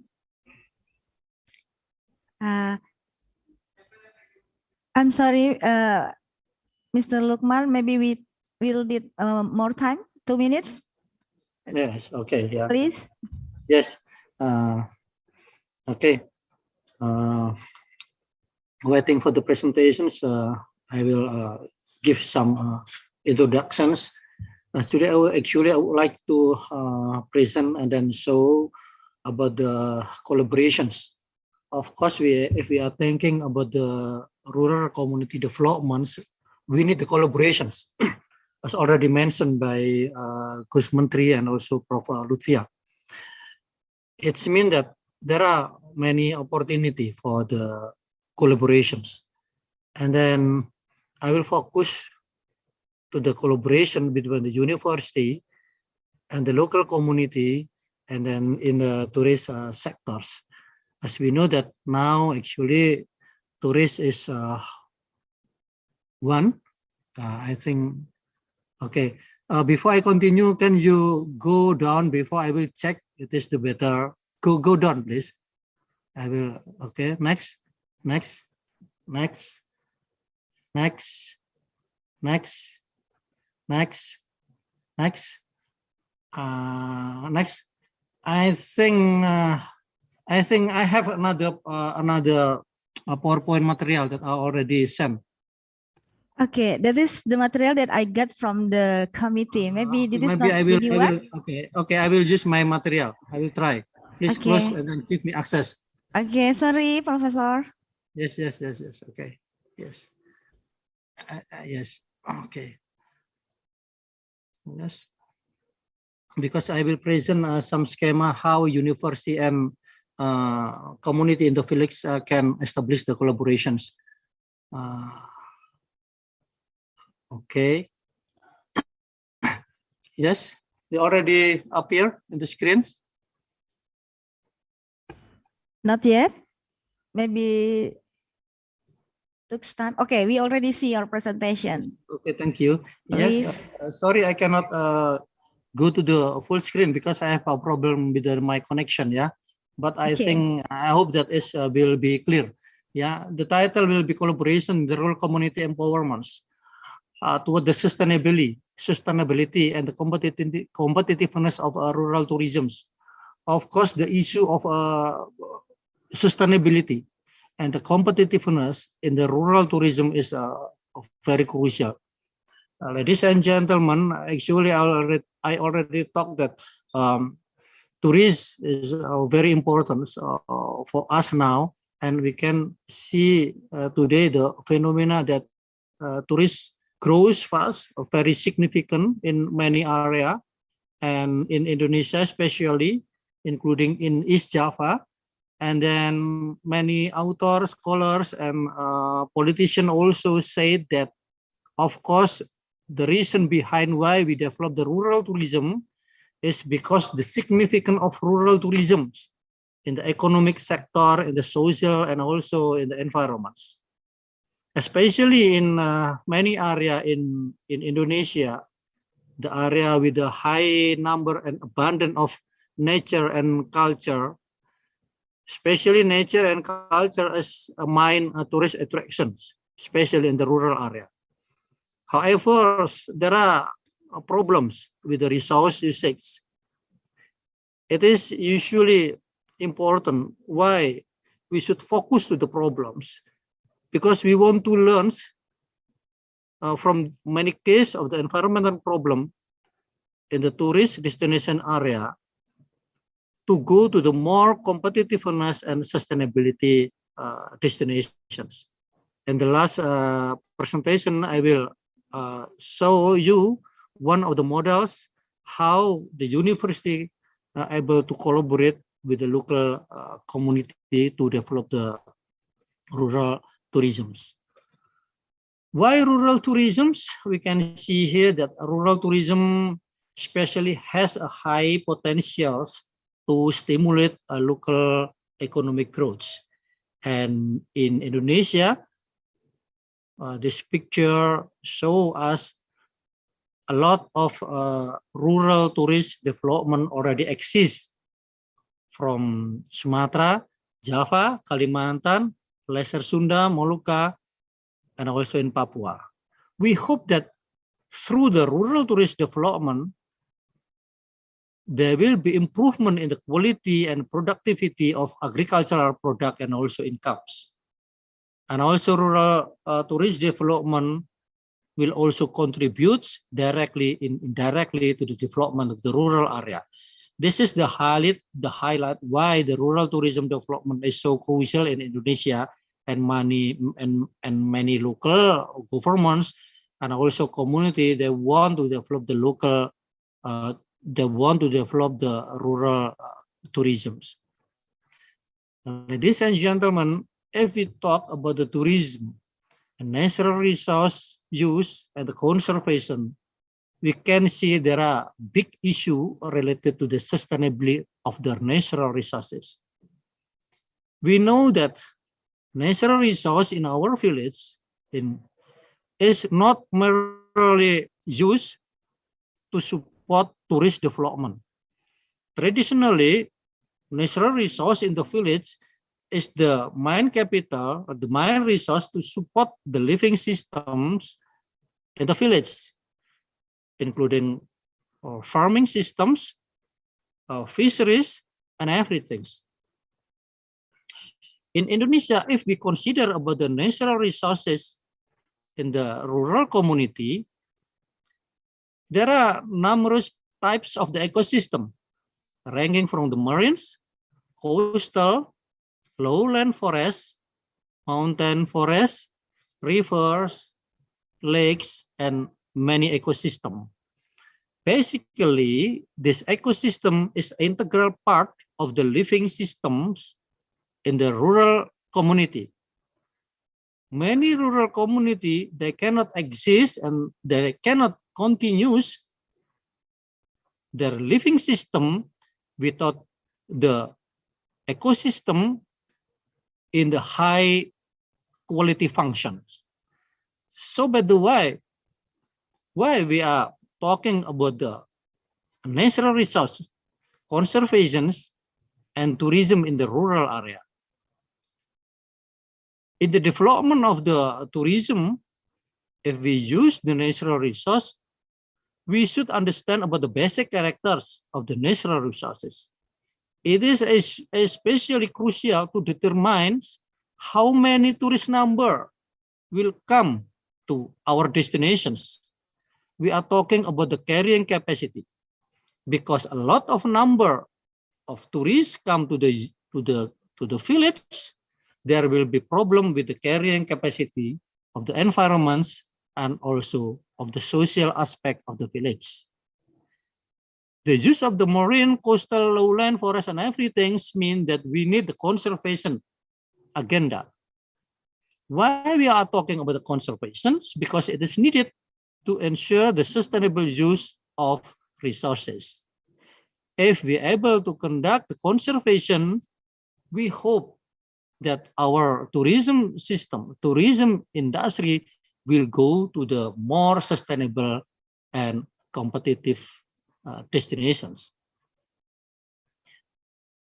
So actually, it is one of the empirical experience from East Java, and I think it is similar with the other area in Indonesia about the environments and tourisms. I'm talking about the environment more because we cannot live without environments. And should be noted that tourism is also contribute to the decrease of the environmental quality, especially if we ignore the environment issue in the tourism's developments. So this is one of the examples. Problem in implementations. Problem with the carrying capacity. As you know that, especially in the weekend and the long holiday, This is roads to Bromo. I think you already know about the Bromo, one of the most famous nature-based tourism destination in East Java, visited by international and also domestic tourists come from many area from Indonesia. A lot of tourists come in the narrow roads, provide a problem with the community. And also there are abandoned jeep, car, and the conserve area in the Tengger Laut Pasir, for example. The question is why this phenomena occurs. Our study informed that the phenomena beyond carrying capacity occurs because there are poor plannings. Local peoples, they cannot make the proper planning how to do tourism in their area. There are also less controls. Local people usually only focus to the income orientations, and then success measured by the economic aspect. This combination of the aspect contribute to the problem of the carrying capacity of many tourist area in rural area. Ladies and gentlemen, recently also increased the phenomena of tourism that they like to take photo in the spatial situations. And in East Java, many community, they open and offer natural attraction with a cheap and convenient place for photo self. As a result, many people come, and the problem with the carrying capacity occurs as a poor management of the destination. The crucial point is a lot of number of people in the pristine area in the fragile ecosystem will contribute to the quality of the ecosystem, the quality of the natural attractions of tourism systems. In Bromo Tengger Semeru also, it's very famous destination, but we also have a problem with the environmental degradations, like the lake contamination, eutrophication, the pollution of the water body, and also exotic plant species, the plant that become weeds in the ecosystem. But sometimes it's ironic phenomena. You know why? Because in the ecological system, the exotic plant species is very harmful species. The exotic species can destroy the native ecosystem. For example, in the Tengger caldera or Tengger Laut Pasir, our survey confirmed that this ecosystem already has abundant and a lot of exotic and invasive plant species like the Eupatorium unifolium, Acacia decurrens, Lantana camara, Titonia, Verbena brasiliensis.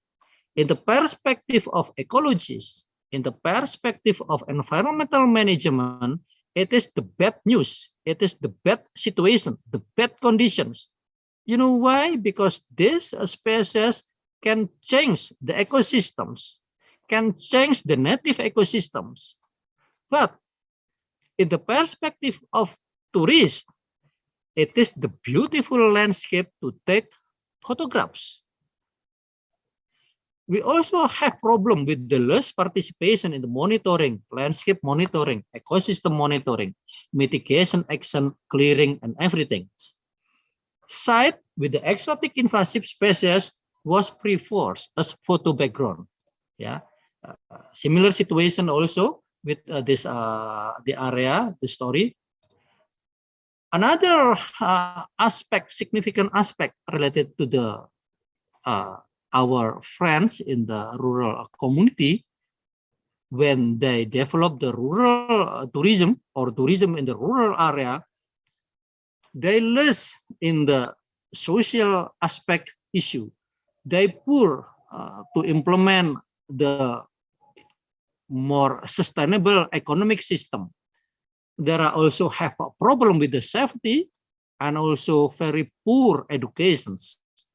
It is especially crucial because I said to the many people that the rural ecosystem is the laboratory. You can learn, you can study everything in the village. If tourists come, you should present, you should talking about the ecosystem of your village, your economic, your culture and everything. But many people lose the opportunity to present. So people just come and then go back without any knowledge. So what should we do? Considering the situations, promoting and enhancing sustainable tourism is very important. Basically, if we are talking about the sustainable tourism, we are talking about the environmental aspect, we are talking about the socials and economic in integrative approach in holistic systems. So, what is the contribution of the university? Considering the effort to promote and enhance the sustainable tourism, the role of the university is very important. University able to make research, and then from the research, we can develop the innovations. There are also opportunity in the teaching training. The combination of the innovations, activity of teaching and material innovation and material for teaching, we can make community empowerment programs to meet the objective of the sustainable tourism. So challenge actually is transforming from the farmer culture to be a farmer with entrepreneurship spirits. Why entrepreneurship spirit is very important? Because it is the key to go to the sustainable rural tourism situations. Our governments, our friends, many institutions, they already have and assist many programs. How to optimize natural resources, how to manage socio-cultural resources. This is become the opportunity for the higher education system in Indonesia to support the community, become the community with a high entrepreneurship spirits. This one of the models how we develop the relationship between the university community, teachers and professor and student with our resource here to strengthen the situations where sustainable and competitiveness feelings occurs. The contribution of the higher education in numerous programs in rural tourist developments come from the explorations, product plannings, coordination and collaboration with the stakeholders, and establish a strategy and action plan for tourist product development. Of course, we can involve many local peoples in many activities, yes. Start from the exploration and to establish the strategy. We're talking about the community-based tourism. That community should be participate and get the benefit from their participation in the tourism development programs. Okay, This is one of the examples enhancing the role of the university in the tourism sectors. This is the potential of the university in transforming hospitality business culture. We have number of students and faculty. University is also center of the science and technology. University have laboratory to support research and decisions. And university also have community development programs. And university have also networking that we can use the networking to support the rural tourist development programs. In Brawijaya University, we have a program we call that Dr. Mengabdi. It is one of the special programs conducted by the Brawijaya University. We provide fund for the lecturer and then student to go to the community, village community, and make some programs. 4 years we implement this program, and this is the map to show you that the program of Dr. Mengabdi, it is a community development programs implemented by the University of Brawijaya. In East Java, we already have a network and work with the many local community in East Java. Most of the activity focus and the hotspot located in the area surrounding Bromo Tengger Semeru National Park, and also the other area is in the eastern part of East Java. So, how to integrate? Actually, I already mentioned before that a university in Indonesia have some aspect that that we can use to support the program of the community development programs. For example, the Ministry of Higher Education provides some grants that we can see the grant is focused to the 5 aspects, like the green economy, blue economy, digital economy, tourism, and health. So, related to the aspect of the community developments in the village, we also have a sustainable development for a village. It is actually our opportunity to integrate and make the synergy between the program and the Ministry of Village Development and Ministry of Education to have the more specific program in some area.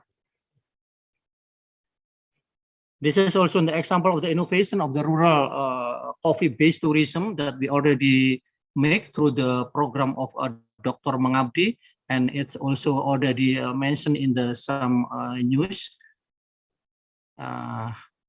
We also introduce and support for the innovation aspect in the marine tourisms, and also we have a program.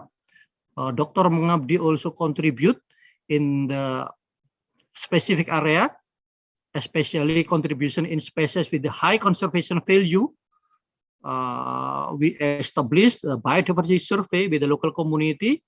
We make assessment in the tourist corridor to assess about how the potential aspect of the corridor to be the tourist corridor. We also support for the conservation action in the village with the high biodiversity levels. And also we support student participation, student mobility to the village, student participation in planting. So it's actually, especially many aspects that already have the problem. Unique, because we also contribute to the facilitation conflicts, resolution, and mitigations. Because if we are talking about the tourisms, of course, some people, they will reject the idea of the tourism because problem is they don't know what is exactly tourism. they only imagine that the tourism will provide the negative impact to the community. So usually rejections come, and then we should come and facilitate communication and try to minimize the conflicts and then accelerate the tourist developments. We also contribute with the students to support about the site managements, because problem is especially our community in the village, they only focus in the income generations, but they never consider about the carrying capacity of the village.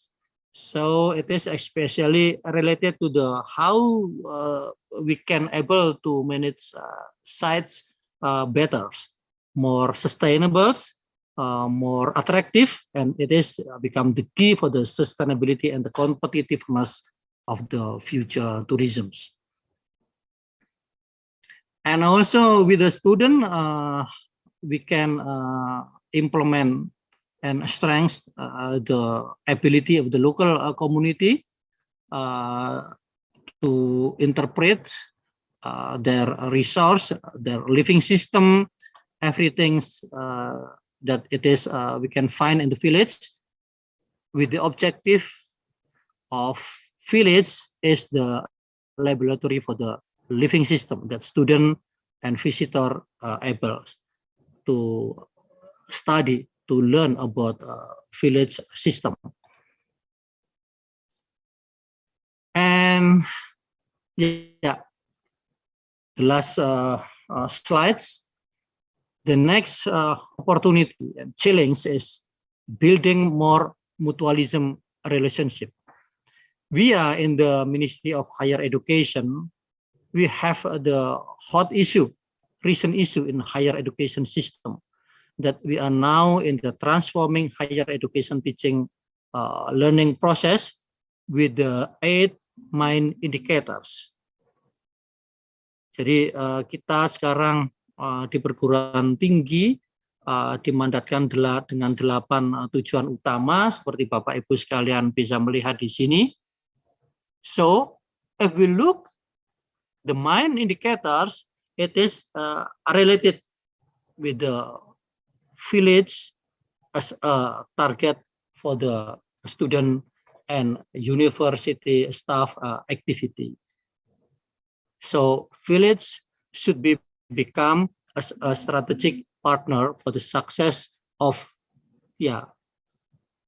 education, teaching, learning process in the university. So sorry if we have I have some a problem with the main computer, and then also my sound and also not so good.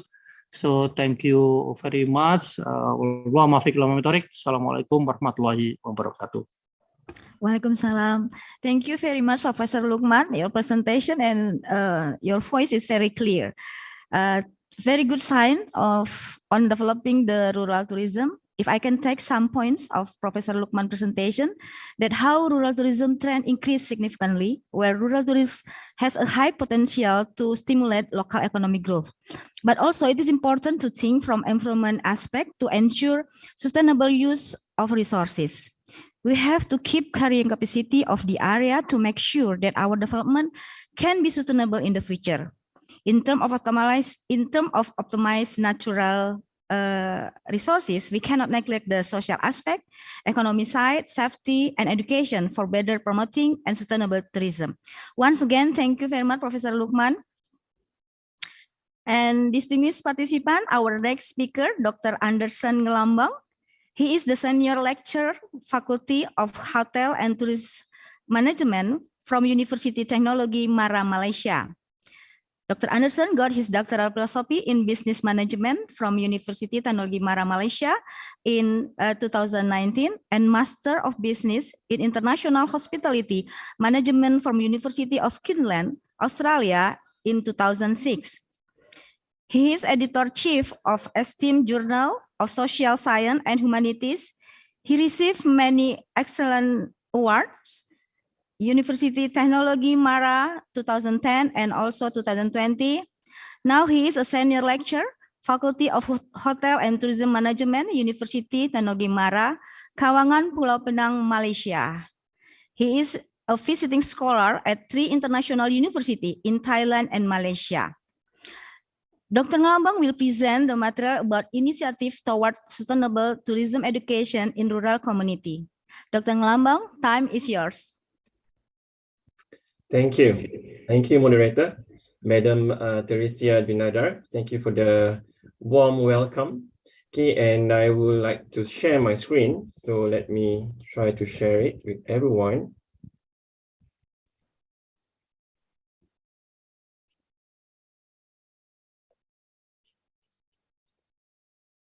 Can you see my screen? Is it? I'm sharing with everyone here. Yes, we can see your presentation. Okay. Thank you for the confirmation. Okay, then before I start, I would like to maybe just a bit of changes here. It's still in education, but my topic is on sustainable tourism education is the key to alleviate rural community. Okay, so before I start, okay, I would like to say thank you to the organizing committee, okay, and the Honorable, okay, Dr. Randers H. Abdul Halim Iskandar, okay, Minister of the Village of Transmigration in Indonesia, okay, Mr. Taufik Masjid also, okay, Secretary General, and also the Professor Luftiah Nurleila, MPD, okay, Head of Human Resources, Development and Community Empowerment, okay, Agency, Ministry of Village also, okay, and also the distinguished speakers we have here. Okay, first we have the Dr. Tri Wildodo Wahyu Utomo, okay, Deputy of Policy Studies and Innovation in State Administration, okay, National Institute of Public Administration, Indonesia. And we also have just now Prof.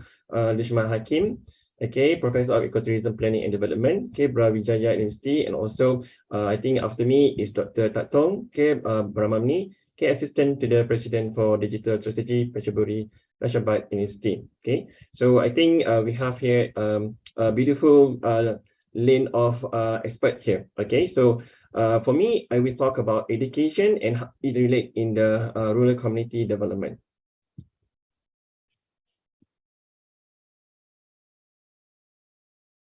Okay, so this is the content of my presentation. So I will touch on the understanding of sustainable tourism education and also how to bridge the sustainable tourism education to the SDG. Okay, we can link them up. And also the last one is on the initiative or how is the strategy we can help to alleviate the rural communities through sustainable tourism education. Okay, first is on the understanding of sustainable tourism education. So this is the foundation, okay, of the implementation of the initiative, okay, under the rural community development. Okay. Okay, here is a simple statistic, okay, I would like to share with you guys. Okay, so as we know, education is very important, okay, for everyone, okay, whether they are learning new facts, skills, or tricks. Okay, having the opportunity to learn always benefit, okay, the individuals, okay, especially when we talk about the rural communities. Okay, so it is important, okay, to understand the need for good quality education, especially in the rural areas, okay, as it helps keep them protected. Okay, young people can move to urban areas, okay, for better opportunities in education and employment. Okay, improve rural education is one possible strategy for keeping them in rural areas. Okay, it was recently documented that, okay, almost half, okay, as you can see here in the monitor, okay, of the world's population live in rural areas. Okay, specifically is 43%. Okay, so this is since 2007. You can see, although there's a decreased numbers, but then still half of the population live in the rural areas. Okay, this is based on Statista 2021. Okay, so quality education is an important tool, okay, for enhancing the quality of life and also creating awareness and capability, okay, increasing freedom, improving overall holistic human development for the people and also nation. Okay, so over the past years, okay, we have seen a focus, okay, on providing education to females, okay, all over the world. Okay, as you can hear, as you can see in the monitor here, okay, there's an argument that girl receive or woman, okay, receive less education than men. Okay, so the literacy rate is quite low. Okay, thus it is important or crucial that we can take a step further, okay, to think about educating communities, okay, based on gender, okay, and also protect the minorities, okay, especially in the rural communities. So what effects would education have if we were to educate this group of people? Okay, that's my question actually. Okay, so sorry about the slide. Okay. Okay, so this is the key, okay, to develop, okay, the rural community. Okay, as I highlight here, okay, among all the 17, okay, 17 sustainable development goals, okay, number 4 is very important. So that is the focus of my presentation today. Okay, education, especially sustainable tourism education. Okay, so it is the key, okay, among the SDG goals. Okay, so I will highlight further, okay, throughout my presentation. Okay, so there's hope. Okay, there's hope, okay, to develop, okay, rural communities through sustainable tourism education. Okay, so educating communities means developing schools and educating children and leaders. Okay, by doing so, rural communities will lead to a healthier and more sustainable future. An education system, okay, in rural communities has the opportunity to build capacity and knowledge in the rural populace, okay, helping them to make informed decisions about their farms and to innovate in agriculture affairs. Okay, education also exposes the masses to information and helps prevent the misinterpretation of information. Okay, education can lead to many positive outcomes, okay, such as improved quality, improve ability to understand policies, okay, procedures, rights, duties, and government schemes, okay, legislation, okay, available benefits, and also protection laws, okay, that govern them. Okay, so this is the aim of the, okay, sustainable tourism education. Okay, so we have 3 pillars of STE here. Okay, so the first one is to protect the environment. Okay, so this is the practice that currently I think everyone heard of. Okay, reduce, reuse, and recycle. Okay, number 2, okay, the aim of sustainable tourism education is to protect, okay, the community, especially on their culture, natural heritage. Okay, this in terms of their way of life, okay, their values, their traditional values. Okay, so the restoring of historic buildings or saving endangered species is very important for pillars number 2. Okay, and lastly, okay, pillars number 3, okay, it's important to provide, okay, tangible social and economic benefit for the local communities. Okay, this is ranging from upholding the rights of the indigenous peoples and also to support, okay, the way of their life. Okay, in fact, in tourism, okay, there's no tourism without the community. Okay, so community is one of the pillar of tourism. Okay, so this is more specific. Okay, so the role of sustainable tourism. Okay, so it's important, okay, for us to know that, okay, by having this sustainable tourism, okay, we can make optimal use, okay, of environment resources, okay, that constitute a key element in tourism development. Okay, it's essential for us to know, okay, the key element of the ecological process, where to help conserve natural heritage and biodiversity. Okay, and number 2, as I mentioned about community, okay, we should respect, okay, the social culture authenticity of the host communities. Okay, I believe, okay, in Indonesia and also in Malaysia, we have authentic, okay, types of traditional way of life. That's the thing that we want to showcase to the world. Okay, not the thing that we try to build up, okay, in the image of tourism. Okay, so the tourists, okay, they love to see the authenticity of the communities. Okay, so we try to conserve, okay, what they built and living culture heritage. Okay, and this contribute to intercultural understanding and tolerance. Okay, and lastly, okay, ensure viable long-term economic operations. Okay, provide social economic benefits to all stakeholders, okay, that are fairly distributed. Okay, this including stable employment and income earning opportunities and social service to the host communities. Okay, this can alleviate, okay, poverty, okay, especially among the community rural community areas. Okay, I touched on this dimensions or relationships, okay, between the core component or the pillars of sustainable tourism education. So here we have the environment component, we have the social component, also the economic component. Okay, as you can see here, they are all interrelated. Okay, even though they are maybe separate from each other, okay, but they share common characteristics. Okay, so here we have the environment. We have the factors that contribute to the environment, okay, especially relating to the conservation of natural resources. Okay, so tourism without the environment, there's nothing to see. Okay, when I visit, okay, recently I have the opportunity to visit Indonesia, especially to Jakarta and also Bali. Okay, the first thing I would like to see is the environment. Okay, so the local peoples. Okay, this is the thing that tourists want to see. Okay, so for the environment, okay, we have this problem with the urban, okay, development that try to shrink, okay, the authenticity of the local communities. Okay, so most tourists, especially from the Western world, okay, they love to see the traditional, okay, the rural areas actually.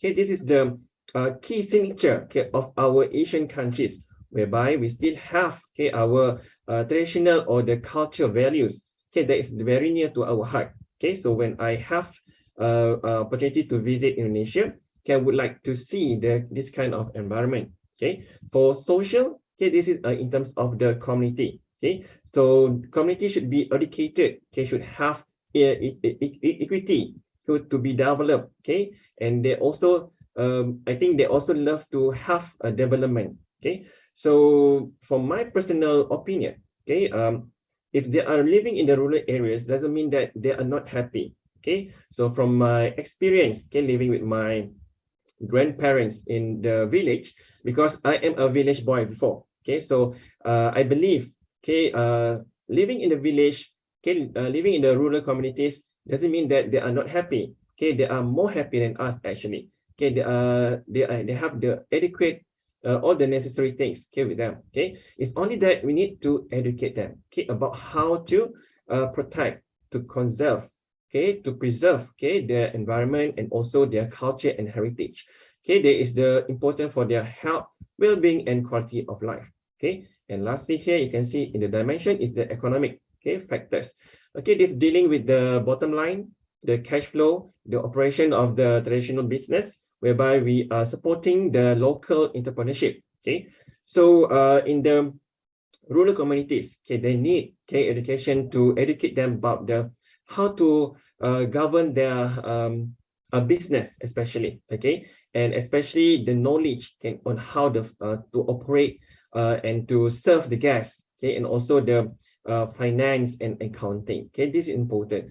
Okay, whereby they love to stay in the rural areas, but then we still need to give them the knowledge and skill, okay, in order to make the operation more successful. Okay, so the next one, okay, I will talk more on that, on the environmental perspective. Okay, so in terms of sustainable tourism education, okay, this connect us to the world. Okay, I think the previous speaker talked about the world, right? So I believe, okay, as an educator, okay, so I have 16 years of experience, okay, teaching about hospitality and tourism. Okay, I believe, okay, the world is our classroom. Okay, I always believe that. Okay, so don't limit yourself to teaching and educating the students in the classroom. Okay, so I believe in the world should be the laboratory. Okay, I heard about the word laboratory just now. Okay, so don't confine yourself, okay, to the physical brick and mortar classroom, and also don't confine yourself to local perspective. Okay, we should have international perspective. Okay, I also believe in mobility. Okay, just now I think the previous professor talked about mobility. Okay, I always support, okay, student mobility and also staff mobility, whereby we have the exchange, okay, between universities and also countries. Okay, this will teach us about how to respect others. Okay, and not only about the environment but also the culture and heritage. Okay, so in terms of environmental also, okay, this help rural communities to grow in ways that adapt to challenges posed by climate change. So climate change is real. Okay, some believe that climate change is not real. We don't see any climate change, but climate change is real, and we should address the problem. Okay, whereby you should help to protect the important natural resources for future generations. Okay, so one other way is to raise awareness, okay, of issues impacting the environment, okay, which we all depend on. Okay, so we should have, okay, sustainable actions that will bring, okay, betterment to the world community. Okay, and by the year 2050, okay, it's estimated that our global population will reach around 9 billion people. As you can see, we are still growing, and we have this only one world to share. So we should share wisely. Okay, so I proceed to the next one. It's on social. Okay, so social is based on community.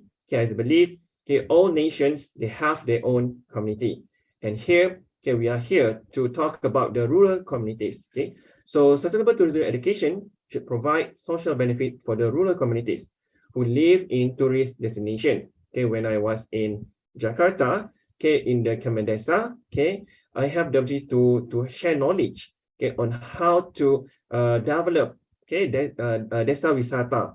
Desa wisata is one of the program, under Kemendes, which is good for the to evaluate poverty, among the rural communities in Indonesia. Okay, so one of the way that we think about, or what we share, is on the empowering the local communities. Okay, this in terms of conserving and preserving culture, values, and heritage. Okay, one of the things that I would like to say is on the authentic tourist experience. Okay, when I I have a paper on Desa Wisata, but it hasn't been shared to the organizer because I need some time to polish on the data. Okay, so in terms of authenticity, from the finding of my study, actually, because the paper is on Desa Wisata development. Okay, so what I do is, I go to the TripAdvisor, to the Google review. Okay, this is my passion of research is on social media, actually. Okay, I want to know what is the perceptions, public perception, especially on the international tourists about Desa Wisata. Okay, I tried to search on the one of the, I think, number one, Desa Wisata in Indonesia in terms of the cleanliness. Penglipuran. This is in Bali, Indonesia. Okay, that is the case study that I'm doing right now. Okay, so the preliminary result, stating that all of them are talking about authenticity of Desa Wisata.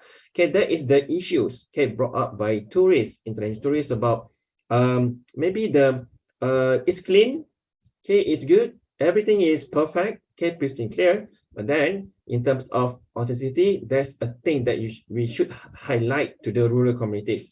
Okay, so I believe authenticity is a word that only not on the culture, but also on the livelihood. Okay, the tourists, they don't want to see things that are staged on them. They are, because nowadays, the tourist is very clever.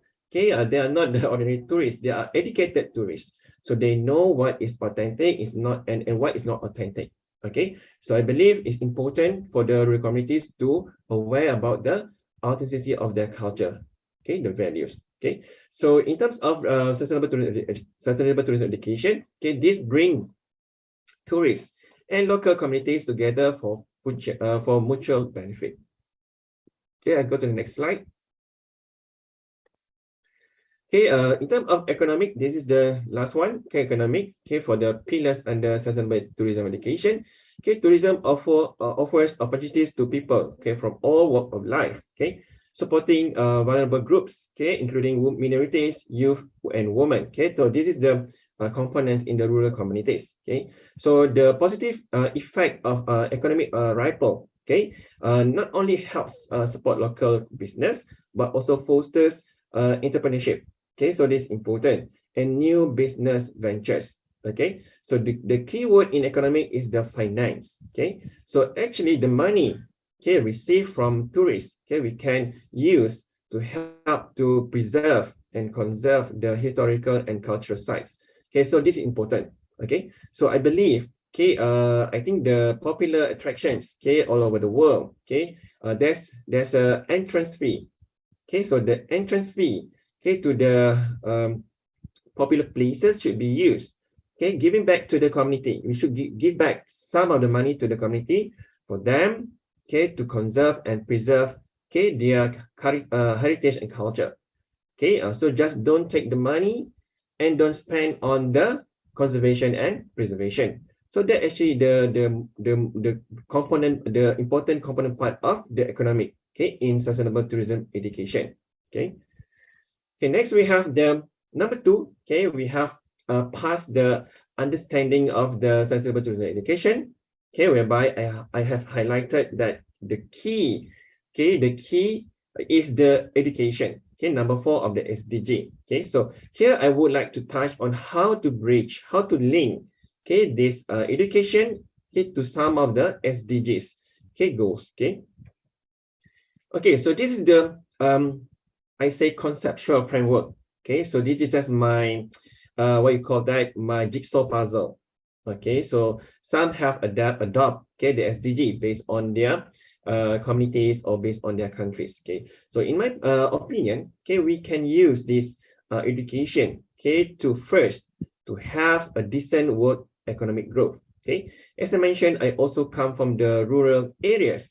Okay, my parents is not well-to-do family, they are not rich, and of course my grandparents also come from the village. Okay, so how we try to have a decent work and economic growth, okay, by having a good quality education. Okay, so I believe education is the key. Okay, so the thing that we have to stress is the education of the rural communities. Okay, so I believe if we give them opportunities, okay, they have the qualification to have a good work, okay, and from there they can have a good pay or good salary, okay, to have a sustainable livelihood. Okay, so number 2 is related also. Okay, there is no poverty, okay, if you have good quality of education. As I mentioned, okay, good quality of education actually translate to good work, okay, to good types of working area or working condition. Okay, so from here also, okay, you can have the money, okay, to buy food, to buy drinks and everything. Okay, and the third one is on the responsible consumption and production. Okay, so how do you know to distinguish from bad, okay, from good? Okay, so you need to educate, okay, the communities, okay, especially the rural communities, okay, whereby they need to know what is considered as responsible consumption, okay, what is considered as responsible production. Okay, I believe, okay, if you teach them this will sustain, okay, their communities. Okay, so whereby they need to have the skill, okay, and knowledge in order to know from the bad and from the good things. Okay, so this also will lead to number 13 of the SDG, okay, climate action, so, or climate change. So how to elevate or how to reduce? I think we cannot just diminish climate change, because it's still is here to stay. It's only that we can try to reduce, okay, by educating the rural communities. Okay, so there's a few actions, okay, that we can take, okay, that we can teach them. Okay, so later on during the, I think towards the end of my presentation, I will share some of the actions that we can do together. Okay, and lastly is on the sustainable communities actually. So this in this SDG is talk about sustainable cities, but then because the focus of my presentation is on the rural communities, so I would like to change this to sustainable rural communities. Okay, it's not that cities that we want to make them sustainable, but then we have to make sure that the rural communities is also sustainable. Therefore, I introduce the word sustainable rural communities. Okay. Okay, this is the foundation. Okay, as you can see previously, the foundation is in the center. Okay, so the foundation should be, okay, is on the quality of education. So here I'm talking about the sustainable tourism education. Okay, so this should ensure, okay, inclusive and equitably quality education and promote lifelong learning, okay, for all members of the rural communities. Okay, they should have, okay, I think it's important for us to provide them, okay, with the basic education. Okay, as they, okay, proceed further, okay, to the higher level of education, they will gain more, okay, knowledge and skill. Okay, so this should be the foundation. Okay, so the foundation to lead to the others, to bridge, okay, to the others SDG. Okay, so the second SDG, okay, should promote sustained, okay, inclusive and sustainable economic growth, full and productive employment and decent work for all. Okay, so as I mentioned here is on the number 8, okay, decent work and economic growth. Okay, by having a good quality of education, this ensure them, okay, they know, okay, what type of work they can do, okay, and they have the qualification, and also from here they know about the work safety, Okay, sometimes they are not educated about the working condition, and sometimes they are oppressed, okay, by the employer. Okay, sometimes this thing is a common things happening in the tourism industry. Okay, and the second one is on the poverty, as I mentioned. Okay, by having good quality education. So actually, I'm the living testimony. Okay, because my background is not from the rich or well-to-do family, but then because of education, I'm here today. Okay, sharing my knowledge with you guys. Okay, so for me, education is what make me, okay, as I'm today. Okay, so okay, we should have, okay, the awareness, okay, to share this knowledge. Okay, it's not that we come from the village, but then we are now we are successful, and we try to leave all behind. We shouldn't leave all behind. Okay, we should give back to the community. Okay, for me, I believe that, okay, when I go back to balik kampung, we call that, okay, I go back to my village, my own village, I try to share with them. Okay, so the maybe a small knowledge, because they are rural community, they cannot accept. Okay, maybe they not accept, but then they cannot like digest, okay, the things that we learn in the higher level. So there's a way that you have to touch their mind and touch their heart. Okay, so it's not by maybe like giving instruction, direction, and using the big words, okay, that we learn in class, but then there's maybe that we can try to be humble down and go to their level. Not they go to our level, but then we have to go to their level. We have to be humble, and from there, I think it's easy for them to accept, okay, the knowledge that we give them. Okay, and number 3 is on the sustainable consumption and production patterns. Okay, as I mentioned now.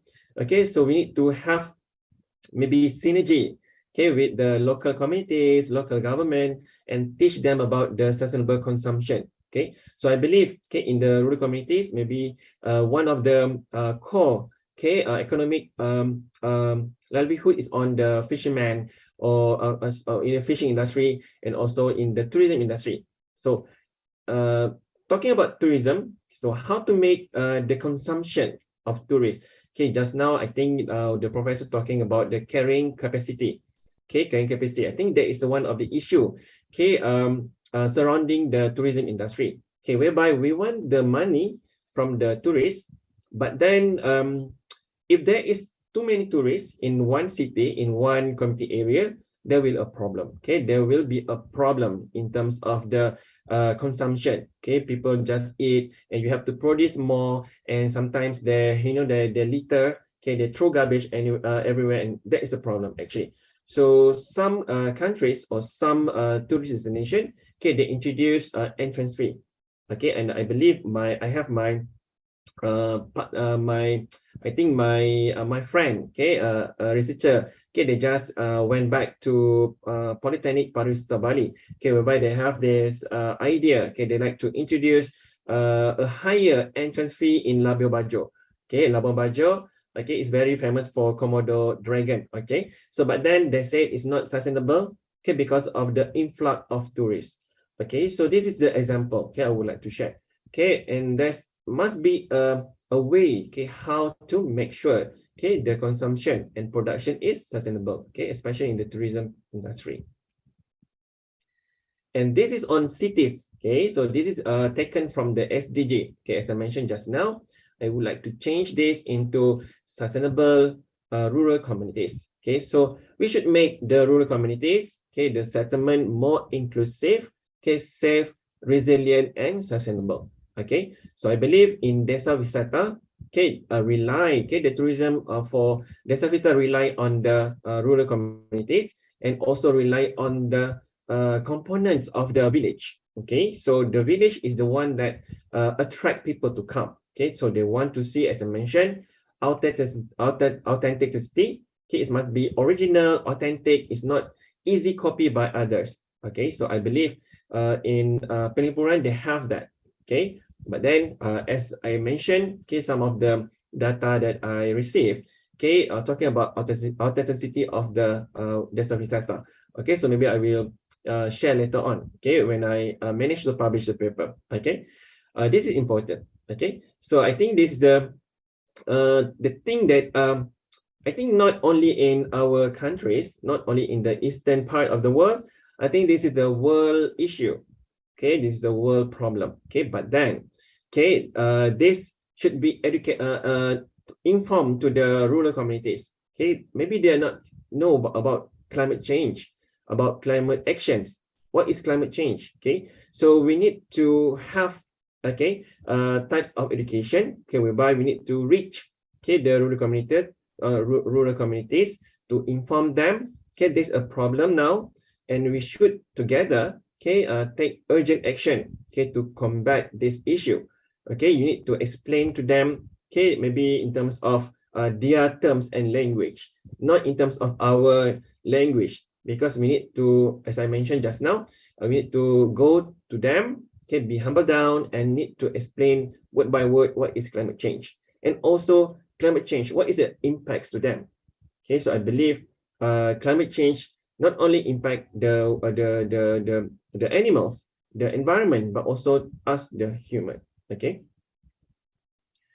Okay, I think we have passed that second part just now. So as I mentioned, my presentation is divided into 3 sections. So this is the last section. Okay, so the last section talking about the initiative, and the strategy, the action plan, and how to make sure, we can have the sustainable tourism education, for the local or the rural communities.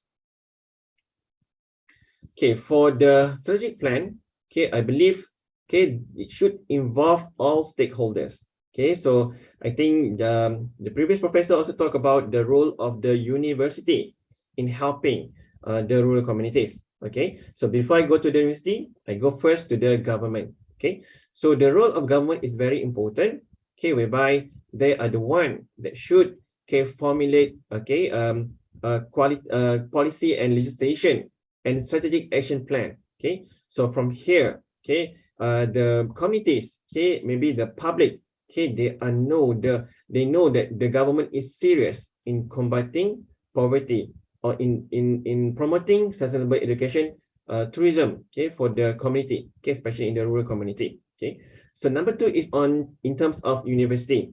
Okay, I think the lecturers, the professors, and the academic staff, they can help the government, in terms of training, research and development. Okay, so this should be translate into action. Okay, so action is in part of the community. So in the community level, we should take action. So the action happen here in the community. Okay, we should have this community service and community outreach. Okay, whereby we should involve them in the activities. Okay, we should inform them on the things that are surrounding all over the world. Okay, so these are 3 levels of the strategic planning levels. Okay, so here is the actions. Okay, so the actions. Okay, as I mentioned here, this is a famous thing. I always inform my students and also my friends. Okay, action speaks louder than words. Okay, so we have many actions, but the actions, there's no point of having actions if there is no the thing that we have to put inside. Okay, so the first thing is action in terms of creating interest and awareness. Okay, so for me, in terms of sustainable tourism education, this should be integrated into the learning curriculum. Okay, not only for adult learners. Okay, we should start in the young learners. Okay, especially in the kindergarten. Okay, so I believe. Lambang, sorry, can you summarize your presentation? Oh, okay, thank you. Sorry. Because the time is limited. Thank you. Sorry. Okay, sorry. Okay, so I try to make it fast. Okay, so the first one is on creating interest and awareness. Okay, we should introduce the curriculum, in the early level. Okay, and number 2 is on the, as I mentioned, we should promote the world is your classroom. Okay, so don't limit yourself into the brick and mortar in the classroom. And number 3, we should involve the rural community. Okay, so rural community in terms of giving them the opportunity to grow. Okay, and number 4, we should the word empowerment. Okay, I believe this is the key word here. Okay, empowerment. We should empower them. We should hear their voice and help them to build their own knowledge and skill. Number 5, we should have tolerance and understanding. Okay, I believe one of the key takes that I take from the workshop in the when I was in Jakarta, okay, with Kemendesa is one of the issue is the reluctant of the rural communities to accept ideas. Okay, we should have the tolerance and understanding. Okay, and number 6 is on synergy. Okay, I think talk about synergy is not only on local level, but then should have international synergy also. Okay, so actually this is the last, I think, last 2 slides. Okay, so the keyword here is together. Okay, together we can achieve great success, okay, towards the betterment of our future generation. Okay, so to conclude, okay, I would like to say thank you. Okay, I would like to take this opportunity, okay, to thank the conference organizing committee, especially Prof. Lutfiah Nulaila, for introducing and implementing many initiatives, okay, to improve, okay, the livelihood of the rural communities. Okay, I hope such initiative, okay, will gain recognition not only in Indonesia but also in the world stage. With that, thank you and terima kasih. I pass to you. Thank you very much, Dr. Ngelambang. Sorry to cut your speech. Yeah, it's okay. From Professor Lukman, we learn about rural tourism from environment side, and from Dr. Ngelambang, we look for education side. So there are some points that I can pick from some point from Dr. Ngelambang presentation, that sustainable tourist education connect us to the world around us, teaching us about natural and built environment. Increasing awareness and community is also important. Empowering local communities on conserving, preserving cultural values and heritage, creating authentic tourism, concern for vulnerable groups, and make a link sustainable tourism education with SDGs can support rural tourism development in the future. Once again, thank you very much, Dr. Ngelambang, to share your opinions. And next, ladies and gentlemen, we would like to welcome our fourth speaker, Mr. Sulistiwan Wibisono. He is the Deputy President, Indonesia Diaspora Network Global. His law studies were completed in University of Islam of Indonesia in Jogja for the undergrad degree and Master of Commercial Law at Monash University, Melbourne, Australia. He served as the President of Indonesia Diaspora Network of Victory from 2018 until 2020, and for the National Capture of Australia from the year of 2019 until 2021. Mr. Wibisono will present the material of digital transformation in rural community empowerment. Mr. Wibisono, time is yours. Okay, thank you, Bu Teresia. Good afternoon or evening from Melbourne, Australia. Can I share screen? Okay. Can everyone see the screen I share? Yes, we can see. Okay, thank you, Bu Teresia. All right. Beforehand, I would like to say hi to Your Excellency, the Minister of Village and Disadvantaged Area and Transmigration, all the Director Generals in the Ministry. Special regard to Ibu Professor Lutfiah. I'm thanking her for the opportunity for me to present and involve in this event. Also to my friend, Pak Nugroho Nagoro Mas Hoho, he's the Director of our Village Enterprises. And also to fellow presenters today, distinguished guests, ladies and gentlemen, Assalamualaikum warahmatullahi wabarakatuh. My name is Sulistiwan Wibisono. I'm the Deputy President of Indonesian Diaspora Network Global. So today I would like to represent the digital transformation rural community empowerment. So the presentation is pretty much my study and my observation of my friend, a fellow diaspora named Edi Ridwan, who runs the open system of village digital information, and my experience during the time until today running the program so-called Diaspora Bangun Desa, or Diaspora. I think the right translation is Diaspora Empowerment Villagers. Okay. So I think today my presentation is written in Indonesian, but I would like to present in English because everyone presented in English. I think I'm the only one doing that today. Anyway, digitalization is what is digital? Digital is a data of electronic data. It consists of number 0, combination of number 0 and number 1, but the data is reservable or savable, and we can access it anytime, anywhere. That's very important, and it's reliable. So it can be transferred, and we can access that from any single corner in the world with the internet. And why I present this, kenapa dimulai dari pemerintah desa, why we started from the village government or village organization or village council, I would say, because the village council is the structure, the lowest level of Indonesian governmental structure.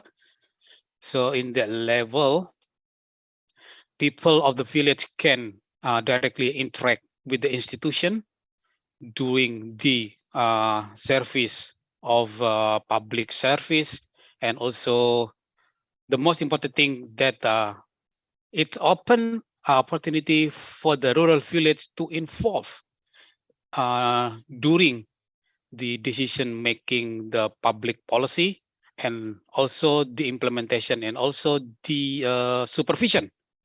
So that's the concept of digital in village or in the village council is become very important. That's become the gate for the village people empowerment to develop and also develop the life and also the civilization of villagers through the digital technology.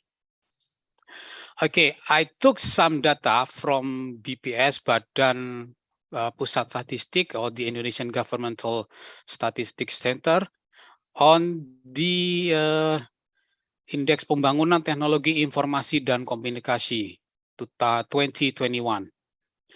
From the left chart, you'll see the development of household that has and also using computers. From that chart, you can see that's mostly still dominated in the people living in Java Island and Bali as well. I think the second highest will be villagers in Sumatra. However, I would note here in Papua Barat, they make a significant improvement or significant rising of people using internet and also computer in the household. And at the second chart here, we can compare the presentation of internet user in compare people in living in the cities, in the town or in urban area, compared to the people living in pedesaan or in a rural area. Of course, as we can tell here, that the use in the cities is higher. However, the use of the internet technology in village is not that bad as well. Still improving. It's also improving year by year, especially in by the year of 2020 and 21. We have a COVID, so that situation made us have to work from home and have to study from home with the internet technology. On the last chart, it shows here that the use of mobile phone is actually more popular than a computer in the term of laptop or a desktop. As you can tell that you can see that the comparison from between the people living in the cities and people living in the village. Okay, based on the peraturan perundang-undangan, so the Undang-Undang Desa, the Act number 6 of 2014, indicate that the use of information technology in the village council is something much encouraged or much what is it called, preferable, because as you can see there is some magic word in the undang-undang. For example, the word accountable, transparent, professional, effective, and efficient, clean, also free from collusion, corruption, and nepotism. You can find that in the section 2 regarding to the asas penyelenggaraan pemerintah desa, and also section 26 for the job of the village council head.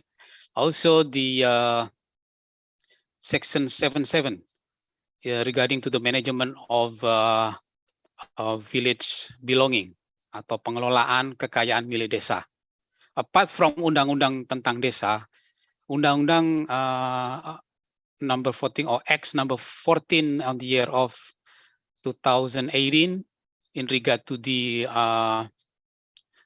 public information accessible atau keterbukaan informasi publik, so that every citizen of Indonesia have right and the state have to serve for the people to know what is the planning, the program, and the process of the public pembuatan kebijakan publik, and also to encourage the participation of the people. Apart from the undang-undang, also there is a Perpres number 95 2018. Perpres is mean peraturan presiden or the president regulation regarding to the system of government based on the electronic, including the digital data, and also peraturan Kementerian Desa Daerah Tertinggal and Transmigrasi number 21 of the year of 2020 in regard to the pedoman umum pembangunan pemberdayaan masyarakat desa. I think this peraturan kementerian is pretty much related to the discussion we're having today. Okay, I think in this presentation I have to explore and elaborate what is diaspora and who are they, siapa itu diaspora. Based on the regulation, we can find that in the peraturan presiden or presidential regulation number 76 of the year 2017, which are Indonesian citizens who living overseas, or foreigners or foreign citizens who are foreign citizen of ex-Indonesian citizens, or the children of ex-Indonesian citizen, or the children of either one of the parents are Indonesians. However, that peraturan presiden or the president regulation didn't mention the name of diaspora. They call it as masyarakat Indonesia di luar negeri. However, because that's due to the peraturan perundang-undangan, to the law that's apply to the Indonesian living overseas. However, the definition actually is it's a lot broader than that. So all Indonesian people living overseas, the descendants, those including to the Indonesian people living overseas to the second, third, fourth, and so on generation. For example, in New Caledonia and in the Suriname, as ladies and gentlemen must be aware that many Javanese living in New Caledonia up to date is around 4 to 5 generation, and also in Suriname. Okay, in this presentation, I would like to introduce Edi Ridwan. Edi Ridwan is one of diaspora, and I'm very proud to present his program today. Pak Ridwan has been living in overseas. First, I think in Afghanistan, because his father used to be a diplomat, and also New Zealand, and then studying in New Zealand, then got a job in New Zealand, working for some time, married with New Zealander, and also then moved to Canberra, Australia, and Melbourne. He's now retired. He is a programmer, So once he retired, he joined a volunteering program in Lombok Tengah, Kabupaten Lombok Tengah in Nusa Tenggara Barat around 2015 up to 2016.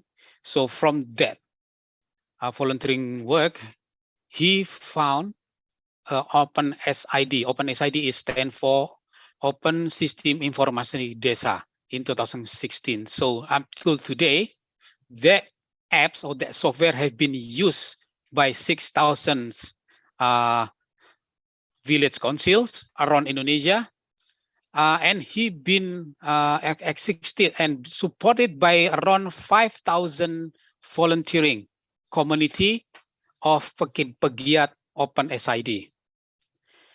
Okay, what is Open SID? Open SID is a software or application that used by the village councils, especially on the administration. And at the moment in Indonesia, there are many of those, including Prodescale. That software is released by the Kementerian Dalam Negeri Indonesia. In Kementerian Desa also has Sistem Informasi Desa as well, as you can see from the slide. That's related. That's located at www.sid.kemendesa.go.id. There is also Sideka. There is also Simple Desa and Panda. Also, there is one software created by the Regency of Gunung Kidul in Yogyakarta, and Open SID, the program that's been built and developed by Pak Edi Ridwan. From those provider, there is some product or some software released by government or governmental body. There are also released by the private sectors, like I think Telkomsel, one of those, also have the software of Sistem Informasi Desa software. And also lately I found some software being used by some village, made by students who's doing during the serving in KKM program, kuliah kerja nyata program. Maybe I should say in English, study field program in the university. However, why this is I also proud to mention here why the program by Pak Edi is special, and I can tell you, I think in the following screen here. So the program provided by Pak Edi, because he's diaspora, so can be used as an indicator or as a source or as a standard how village can see, how village can relate to diaspora. So how diaspora can contribute in empowering the people in the village. First thing they have to mention that this program is open source, so you can download it anytime, anywhere, and it's free, bebas biaya. The software, you don't have to pay the software, and it's also developed by community Peduli Desa. They all connected and wired in a Facebook page. The community itself also have the people working in the village council. What they do, they are supporting each other, especially in the technical issue. So, for example, is there is a village Desa A having a trouble, and they can type and chat to the community on Facebook on the Facebook page, and there must be at least 1 or 2 or 3 other members will able to help. If not, then Pak Edi, for many times he's doing it by himself to support if the issue is not solved, especially for very technical and very difficult. And also the software of Open SID is made to meet of each village needs. So it's not like a template, but the feature can be made to adapt what the council or the village council needs. And also, this is what I have mentioned many times, that this program is made and developed by a diaspora. Okay, this is the data of the user at the moment. At the day I made this presentation, there are 6,210 the village actively using, and 6,150 actively online using. There are some other villages they installed but not actively using, as you can tell from the chart. And this is persebaran pemakaian OpenSID in Indonesia. It's pretty much like from Sumatra to Papua. From I think it's it must be some from dari Sabang sampai Merauke, or at least up to Digul or Bovendigul. So this is at the day of 25 November, I made this presentation. There are about 66 new villages already installed in the last 7 days. So it's pretty much popular. The participation of the rural people connected by OpenSID to the external, including the governmental bodies, non-governmental organization, and diaspora. So this is the chart. This is the figure that I have to present here. Prestasi, one of the village using actively, which is one nagari in West Sumatra.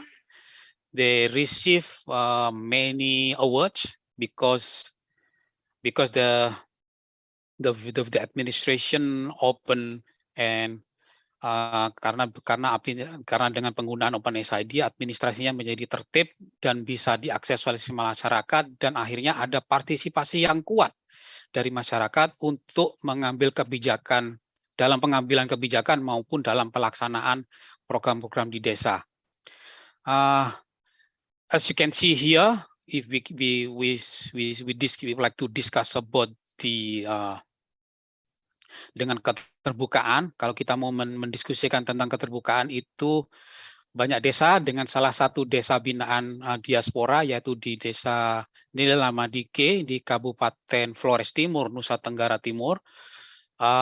Di desa, in that village, they provide the information of budgeting, penganggaran dan pembelanjaan.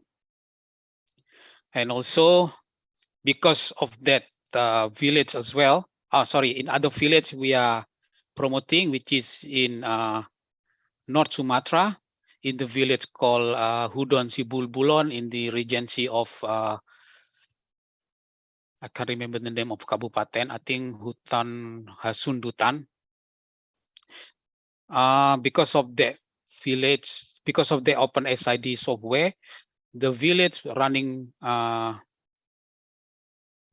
with dengan administrasinya menjadi tertib dan lain sebagainya, akhirnya mendapat perhatian dari pemerintah kabupaten. Dan untuk di foto di sebelah kiri, the picture and the live below bottom, that's the program follow after the OpenSID installation. We are working with the village ibu-ibu penenun in desa in Nusa Tenggara Timur. Okay. Within the Indonesian Diaspora Network Global itself, we have a program called Program Diaspora Bangun Desa. I think in English, I would say the Program of Diaspora Empowering Village People. So the system is, we have as the opening, as the entrance, we asked the village who would like to work with us to install OpenSID to the administration system.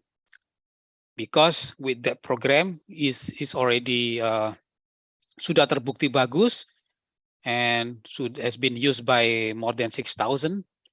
And after the installation and the program start working, we continue with other program. In Nusa Tenggara Timur, for instance, we working with the ibu-ibu penenun. Dan in North Sumatra, we are working with the corn farmers.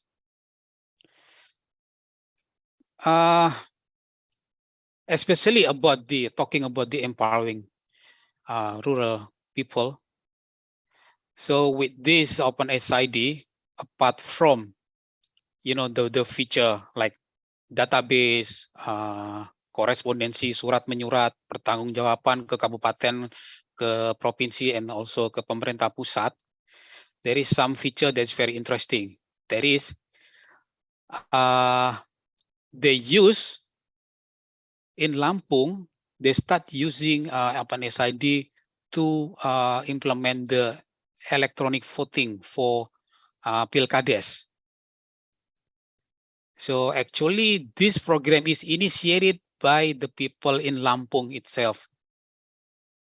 And also in Desa, I think that's in Desa in North Sumatra, they start using OpenSID as a marketplace. So the people, the villagers, the what's it called, the small enterprises, they can sell, they can use OpenSID to sell the product. So as you can see that there are some spices, there's, I think they're the product of honeys and also banana crispy. Okay. In the screen, I give you the illustration what we've done in the village of Nilelamadike in Nusa Tenggara Timur, because the ladies there, they are very active with making the woven fabric. In traditional way, as you can see on the left and on the right, they're making it not for industrial, not for business purpose, but for domestic use. And also if they want to sell, normally ibu-ibu itu langsung menjual desa. So the mama, the mama tenun, they going to village to the village markets by themselves, open the stall and selling by themselves. And the design is very simple, as you can see the design in the picture on the third. With our program, we are helping them design it into more valuable product, which is using less tenun fabric, but with better price. So the lady wearing the vest atau jaket itu, apa tuh namanya? Apa tuh namanya, saya lupa. Otter, ya otter itu di Australia laku lebih dari $120 hanya dengan potongan kecil saja. Di situ juga in the chart, I love to show you the index apa tuh namanya, IDM of Desa Nilelamadike. From 2021, we adopt the village starting from 2019. At the time, the IDM index still underdeveloped or desa terbelakang. Saya lupa namanya. And then on 2021, they become the desa developing country. And this year, in 2022, the IDM become desa maju or become a developed village. This is the program we are running in the village called Zionom Hudom Sibul Bulon in the Kabupaten or the Regency of Kumbang Hasundutan. So there is diaspora from Oman. This is the village where his ancestor came from. So he's so dedicated he doing in the invest after the after installing the OpenSID and running well. They got intention from the pemerintah kabupaten, from the regency government. The regency government understand that the village is actually has a lot of unused land. It's about 100 acres. And the diaspora from Oman encourage the people to develop, to plant corns, menanam jagung. So di gambar yang di tengah itu, that's the oven for finished product, to make a finished product of kernel, jagung kernel, or the corn kernel to be delivered. This program is actually invested by the diaspora from Oman generously, and also expected to have the gross income from the corn farm, apa itu dari kebun jagung di atas lahan sebesar sekitar 201, saya kira 100 hektar. They projected to have the gross income of sekitar 11 miliar rupiah. So I believe next year this village, if success, going to be a very rich village. Jadi akan banyak petani-petani yang makmur dari program ini, semoga. So begitu, that's my presentation. Terima kasih saya ucapkan. I hope that my presentation can give some explanation the diaspora connection with the village, and then our spirit, semangat kita untuk membangun desa. Terima kasih, Ibu Teresia. Over back to you. Thank you. Thank you very much, Mr. Wibisono, for sharing the importance of digital transformation in rural community empowerment, and also showing us some update about implementation of village information system and program diaspora Bangun Desa, and also the diaspora connection to the village. Thank you. And then finally, our ladies and gentlemen, we have our last speaker. I hope you still keep in this Zoom. We have Dr. Tantong Brahmani. She is the assistant to the president for digital strategy Pencamburi Ratchabat University, the lecturer faculty of information technology Pencamburi Ratchabat University, and also academic author of Sukhothai Thammathirat Open University. Dr. Brahmani is also co-founder of Tongthai Social Lab for the Self-Reliance Agriculture. Next, Dr. Brahmani will present the material of the role of farmer academy in achieving sustainable livelihoods. Dr. Brahmani, time is yours. Hey, hello everyone. So, hello Excellencies and organizing staff of the conference and all the participants here. So, okay, to keep the times, allow me to share the screen then. I'm sharing my screen. Yes, we can see your presentation. Okay. Just a second, please. Okay, so anyway, and then, so hello again from Thailand. And I would like to share with these sessions the direct experience and the studies that we can call just is the participatory studies that we make up the projects. It's called the Farmer Academies, and we apply it to the communities. So today I would like to share the roles of this Farmer Academy in achieving the sustainable livelihoods. And got a problem with the screen. Just a second, please. I can. All right, okay, then. For the outlines, it will involve the reasons why we're doing this and the technique that who's in charge, who's involved in doing these projects, and then the strategies that we use and the actions that we have done, and then the result. All right, so the very first one about the reasons we're doing this. The place that we're doing this is in Phetchaburi province of Thailand. And of course, that the natural resources in rural is the reasons. And another reason is about the human capitals.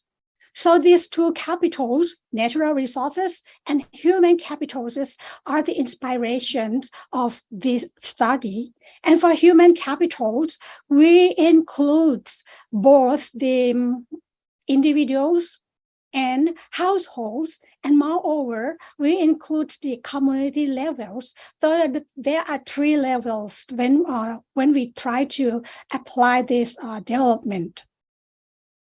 So let me introduce you the place that where in Thailand that this project is implementing right now. So it's in the middle of Thailand. So if you see from the screen, and it's in Phetchaburi province. And in Thailand, for each province, we divide it into districts. So the district here is Sha'am district. It's near the seas as well. And the place that we're doing this, we call it a social labs, is called Nayang sub-district. So Nayang sub-district is parts of the Sha'am districts. And if you can see from the maps, locations that we are rich in natural resources, is close to the seas, and it's also have the mountains in parallel as well. And most of the peoples in the communities, we're doing like agricultures. All right, so in these projects, so who's involved? There's 3 main entities that come together in this in order to achieve the sustainable livelihoods. The first one is this Farmer Academy. We call it Thong Hat Thai Farmer Academy. And another entity is local administrative sectors in Nayang communities. And the last one is primary healthcare sectors. So we team up together, we plan together, and we do it like shoulder to shoulder when we apply the implementations. So the study methods is the participatory field actions and way. So allow me to introduce a little bit about the Thong Hat Thai social labs, the first entities. Actually, it is these projects that voluntarily implemented by local peoples with the financial support by themselves, by the peoples, by the group of peoples that they dedicate their own funds, so that this implemented in 2013. The Thong Hat Thai in Thai words, in the meanings is golden hearts. So that reflects the objective of this, and it is the projects that would like to apply the sufficiency economy philosophies of the King Lama IX in Thailand, and apply the theory called the New Theory Agricultures in Thai. So that's in 2013. And then after that, in 2015, we together with the Ministry of the Agricultural, we serve as the centers for Sha'am's district. It's called the Sha'am's District Agricultural Productivity Learning Center. It's the objective of the government at that time is that he would like to, the government would like to have a place that the agriculturist staff can come to meet people in rural areas, so people don't need to go to the office that often. So that's another part. So there's two layers of these projects. The first one is in the voluntary implementation. Another one is the cooperations with the government sectors. And then after that, in 2017, we aware about the digital literacy awareness. So the Thong Hat Thai Farmer Academy start to implement a plans about how to just use the mobile phones or use a low-cost digital devices in order to communicate and operate their daily life in rural. And after that, in 2018 until 2020s, we do a lot of work in communities and networking. And then in 2021, so it turned to the names Thong Hat Thai Farmer Academies because the scopes of the work expands naturally. And of course, it is still the ongoing projects that the objective, the goals is we go towards the happiness. The project ecosystems is shown on the screen that we set two layers. The first one is the basic components, and the top layer is systematic part, how to run the press. For the basic components, there are 5 components. The underlying of it is volunteering and social responsibilities. So anyone that will involved in this project, so we make it clear about the volunteerings and the thing that we think about the responsibilities to our societies. And after that, is about the infrastructure. Infrastructures here not include just the machineries, technologies, but there are like traditional technologies, like agricultural tools, and also the digital technologies, but it will be at the minimum in the stage that the local peoples can apply and is suitable for their budget and the how can they use that. The third one is data. So for the data, we collect the data of the farms and activities, and also the plantations in the farms. And after that, we apply the devices, electronic device, and all other applications programs. Last, the basic components that this project apply is about digital literacies. So we follow the UNESCO MIL, or Media and Information Literacies, so that the basic components that have been done since 2013. And then the systematic part on top. We think we analyze that the natural resources as a capitals, that's important because in rural areas, the natural resources are shared assets that we need to, all of us need to manage together. The second one is the plants, like varieties of plants in the households. These projects focuses on the smallholder farmers. So for the smallholder farmers here, we encourage to do the heterogeneous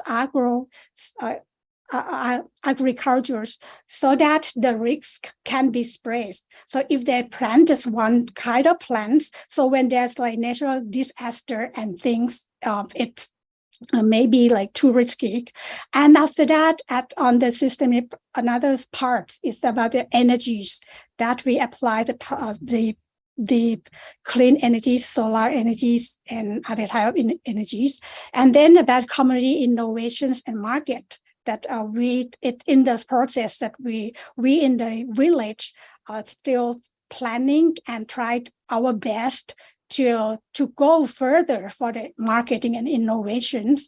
And of course, the last one will be literacy for all and community-based tourism. So that is the first entities that involve. The next entities will be the local administrative sectors in Nayang communities. That includes the village headmans. In Nayang communities, there's about 1,300 households, and there are 9 villages.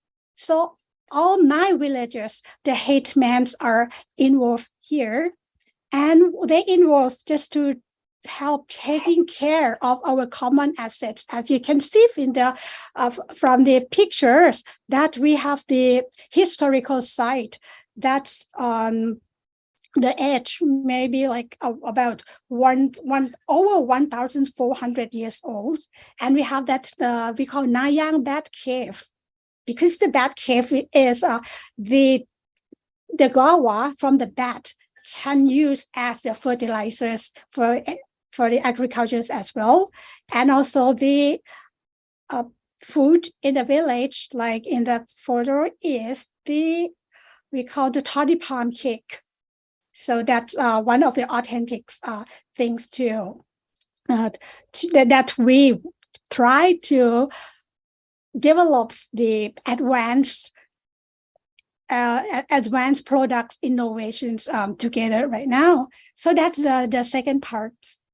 And in the photos are all the activities that example activities that happens.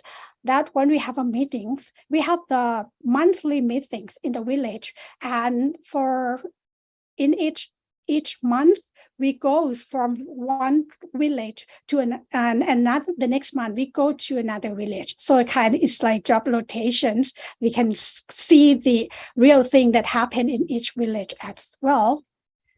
The last entities is the primary healthcare sectors. That's because the primary healthcare is the first gauge that contact with the village citizens. And in here, for the primary healthcare, we have the Nayang sub-district health promoting hospitals. It's the functions in the village. And in the photos, that one of the special clinic for we call Thai Thai medical clinics. So that's 3 entities: the farmers academies, the local administrative, and the primary healthcare. So how we do that? Just for this, make the sustainable environment. So we doing that by come together and set up the steering committees. There will be a committees that combines the formal structures of the government and the committees that come from the natural leaders. So altogether, the important committees and peoples include Nayang sub-district development steering committees that include the village headmen and others natural leaders, and also we invite the government units, governmental staff to join as well, like the staff from the Ministry of Agriculture. And then another one is health promoting steering committees that focus on the health, because we concerned that the good livelihood is not only from the monetary thing, not from just the natural resources, but also how to make the healthy peoples, so that those peoples can, team up together to do the activities in the village. And the third one is the village health volunteers.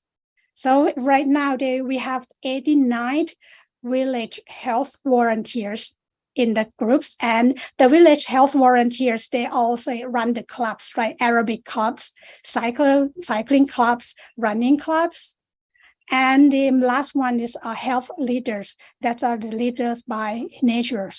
So that are the strategies, and all of this, we take them actions So how's the result of the actions? The result of the actions that in these studies, we focus on the actions that the farmer academies can support this this objective. So for the results, there are the first one, stakeholder empowerment. The second one is support the problem identifications and problems.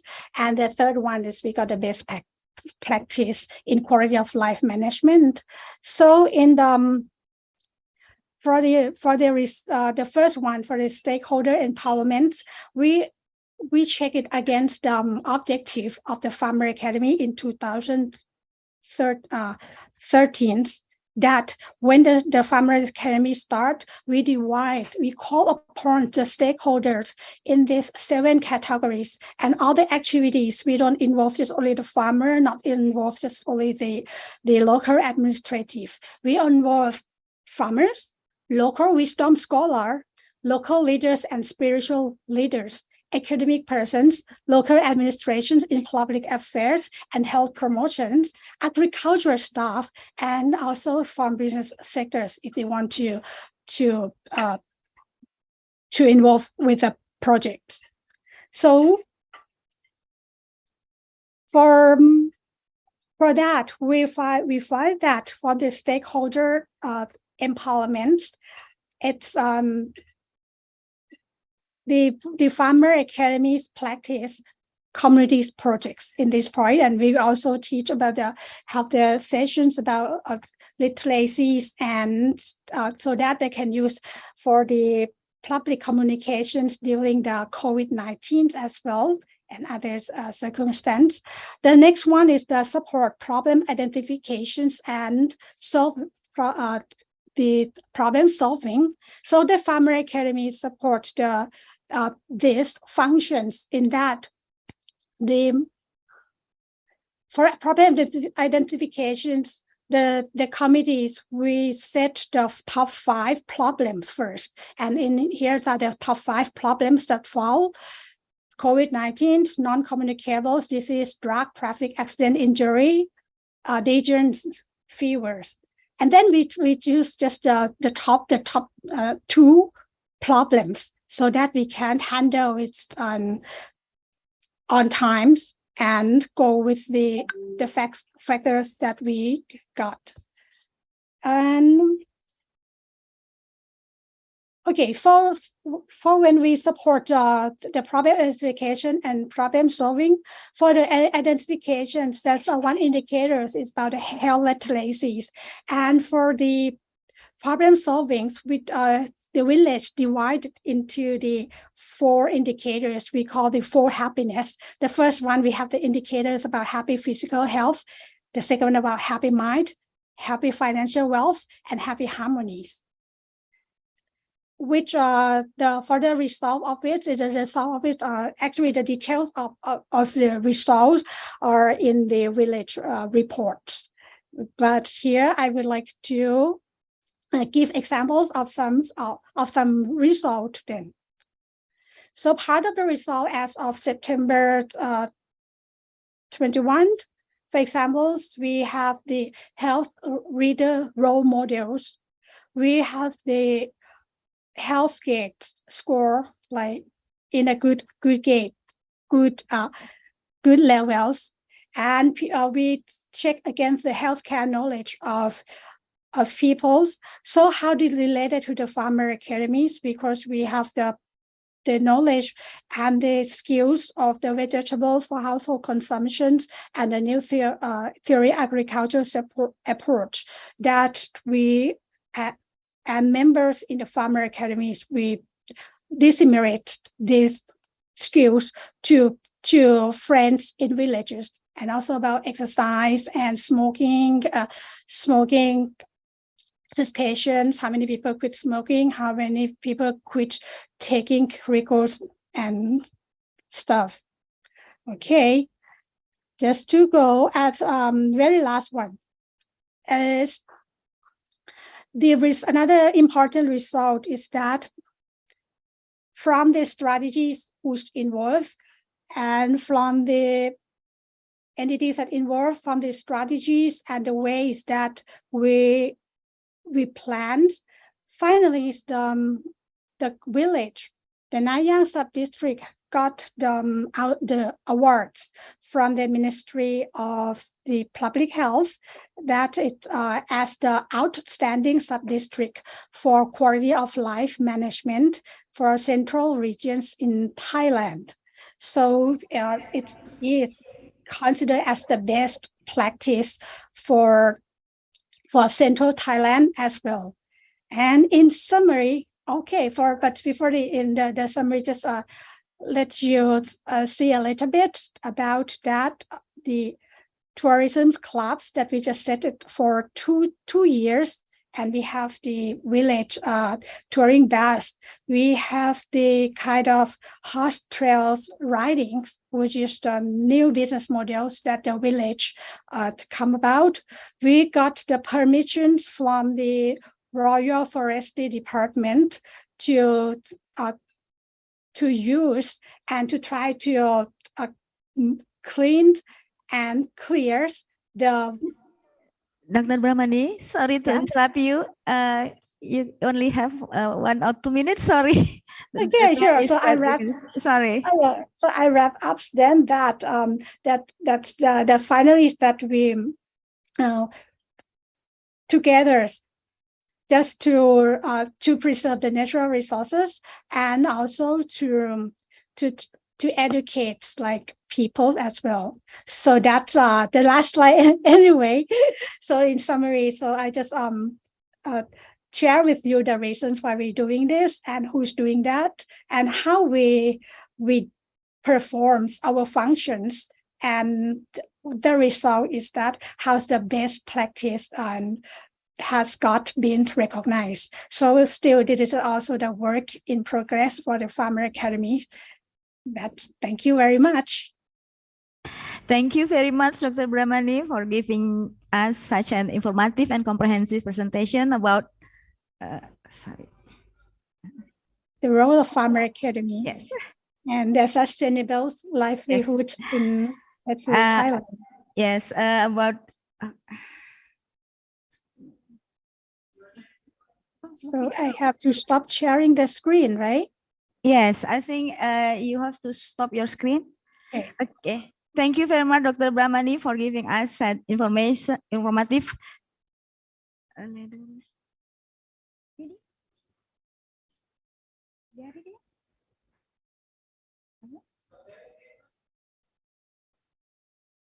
Ada video?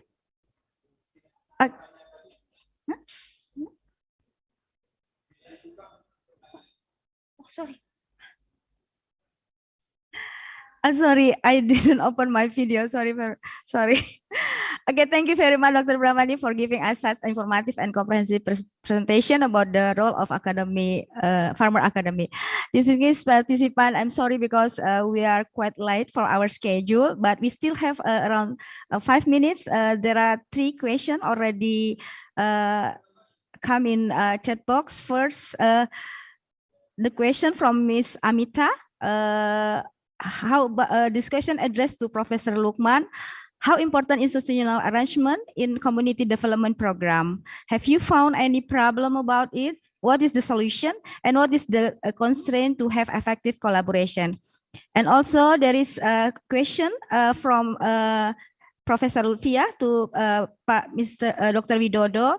You have presented a lot of inspiration about entrepreneurship.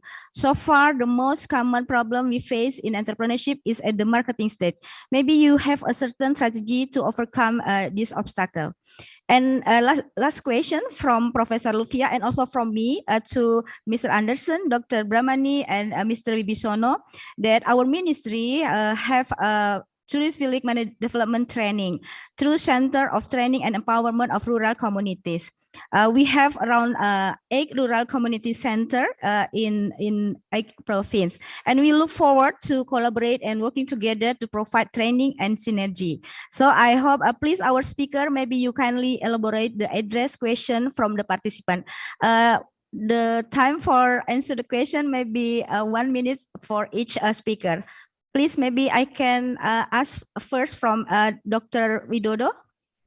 Yes, thank you very much, Mbak Tres, for the questions. I think, yes, indeed, that marketing is the most crucial thing in the entrepreneurship for villages. In this case, then we need a sincere support from the government, or we call it pemihakan. So the policy doing by the government should memihak, so favor to the product of the villages. For example, how the government make a kind of regulation that like Indomart and Alfamart, for example, have to accommodate the local product of the local people, for example. And also mouth-to-mouth marketing is still very effective, actually. Then every of us, actually, we are all have to promote the local product in our circle. For example, how to give opportunity for the local product to be our daily needs fulfillment, for example. Then this is like how to show our awareness to local people very deeply. And another thing is that we have to provide such kind of promotion event like festival, etc., regularly, not only once a year, I think, but maybe we can make like such at least once a month, I think.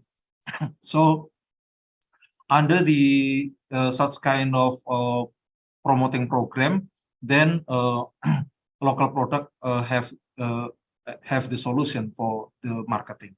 Thank you very much.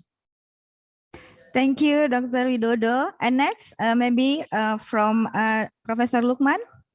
Yes, okay, thank you. My answers, it is actually based on my experience for the first questions. What can we do?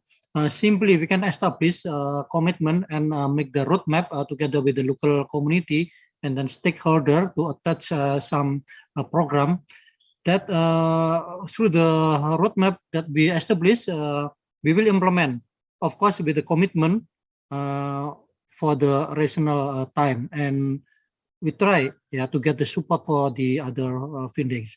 It is just my experience for the some activity in East Java to develop the ecotourism.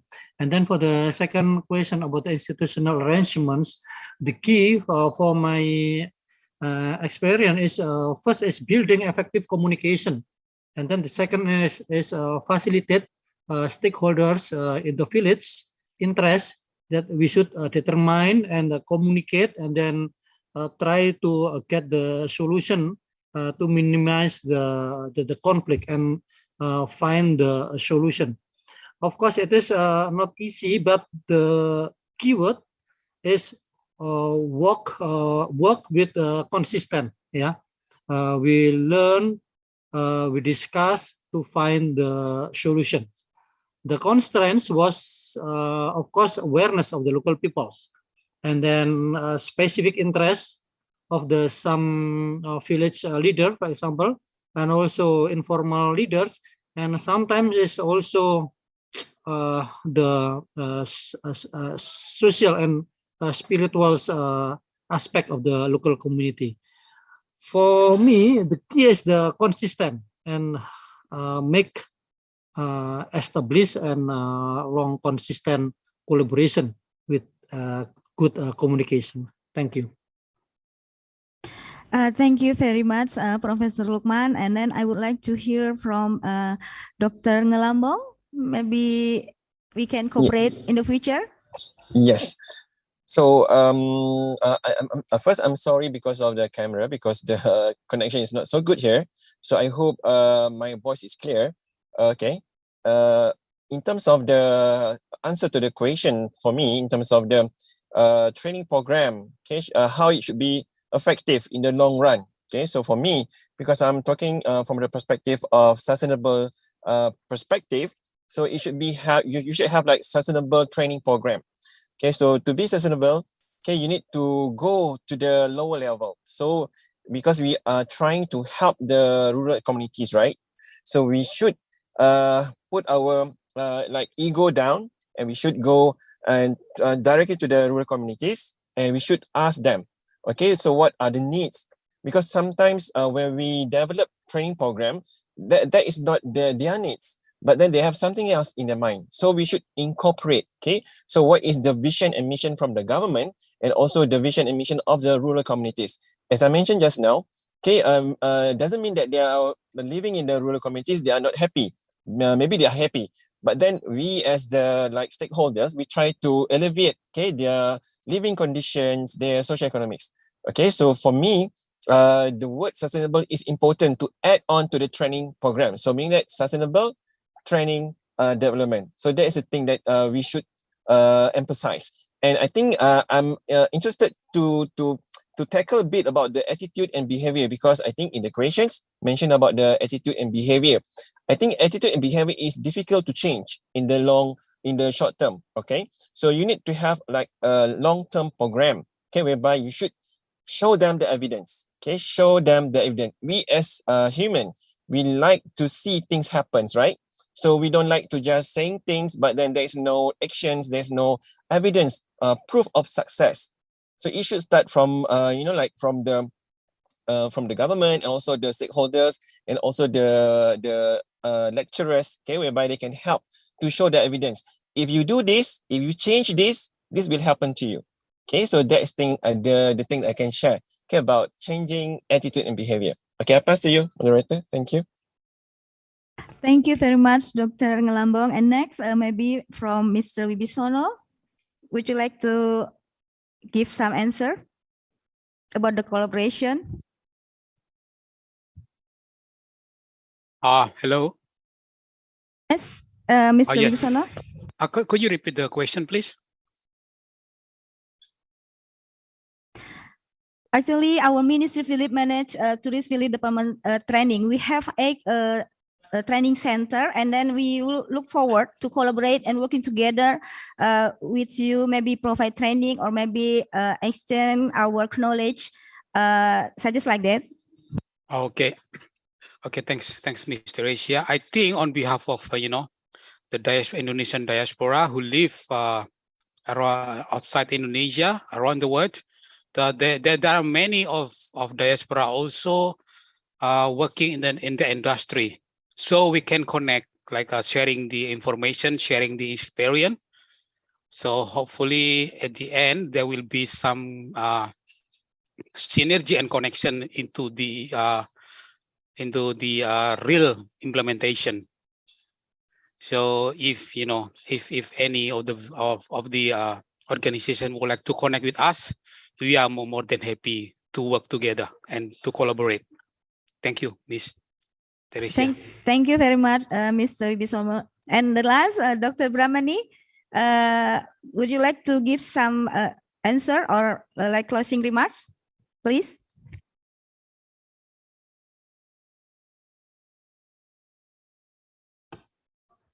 Dr. Brahmani?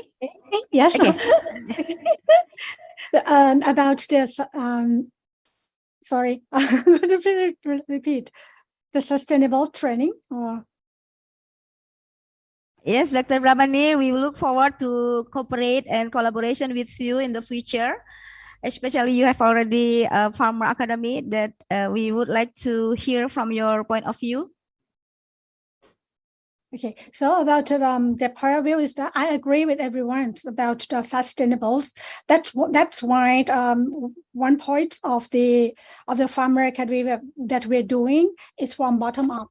So from the bottoms that we as the villagers, that we get trained from the maybe government program as well, and from the government programs when the project's done.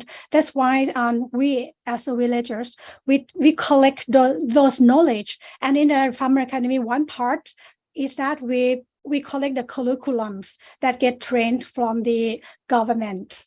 So that's my contributions to the questions. Okay, thank you very much. I think we would like to say thank you very much to all our outstanding speakers for answering those questions. Actually, we would like to discuss more, but we have a limit of time. So I have to summarize our plenary session that in terms of rural community development, we have to think from many aspects such as innovation, environment, education, creativity, information, and true learning in academy. Collaboration, innovation, integration, very important role to encourage rural community in the future. Finally, ladies and gentlemen, I would like to thank to our speakers, Dr. Triwidodo Wahyu Utomo, Professor Lukman Hakim, Dr. Anderson Ngelambong, Mr. Suliswan Wisisono, and Dr. Brahmani for all your sharing your information and for the informative and interesting presentation, and also to all our participants. Please give a big applause for the speakers and also for you. So see you all later and thank you very much. I offer to you, Ms. Nilu. Thank you. Thank you. Terima kasih, Prof. Lutfia. Undur diri dulu. Okay, thank you very much, Mrs. Teresia, and all honorable panelists for such a great plenary session that we had. Ladies and gentlemen, we are still airing on the first International Conference on Empowerment of Rural Communities 2022. Thank you very much still with us, and we hope you have been enjoying yourself at the conference so far.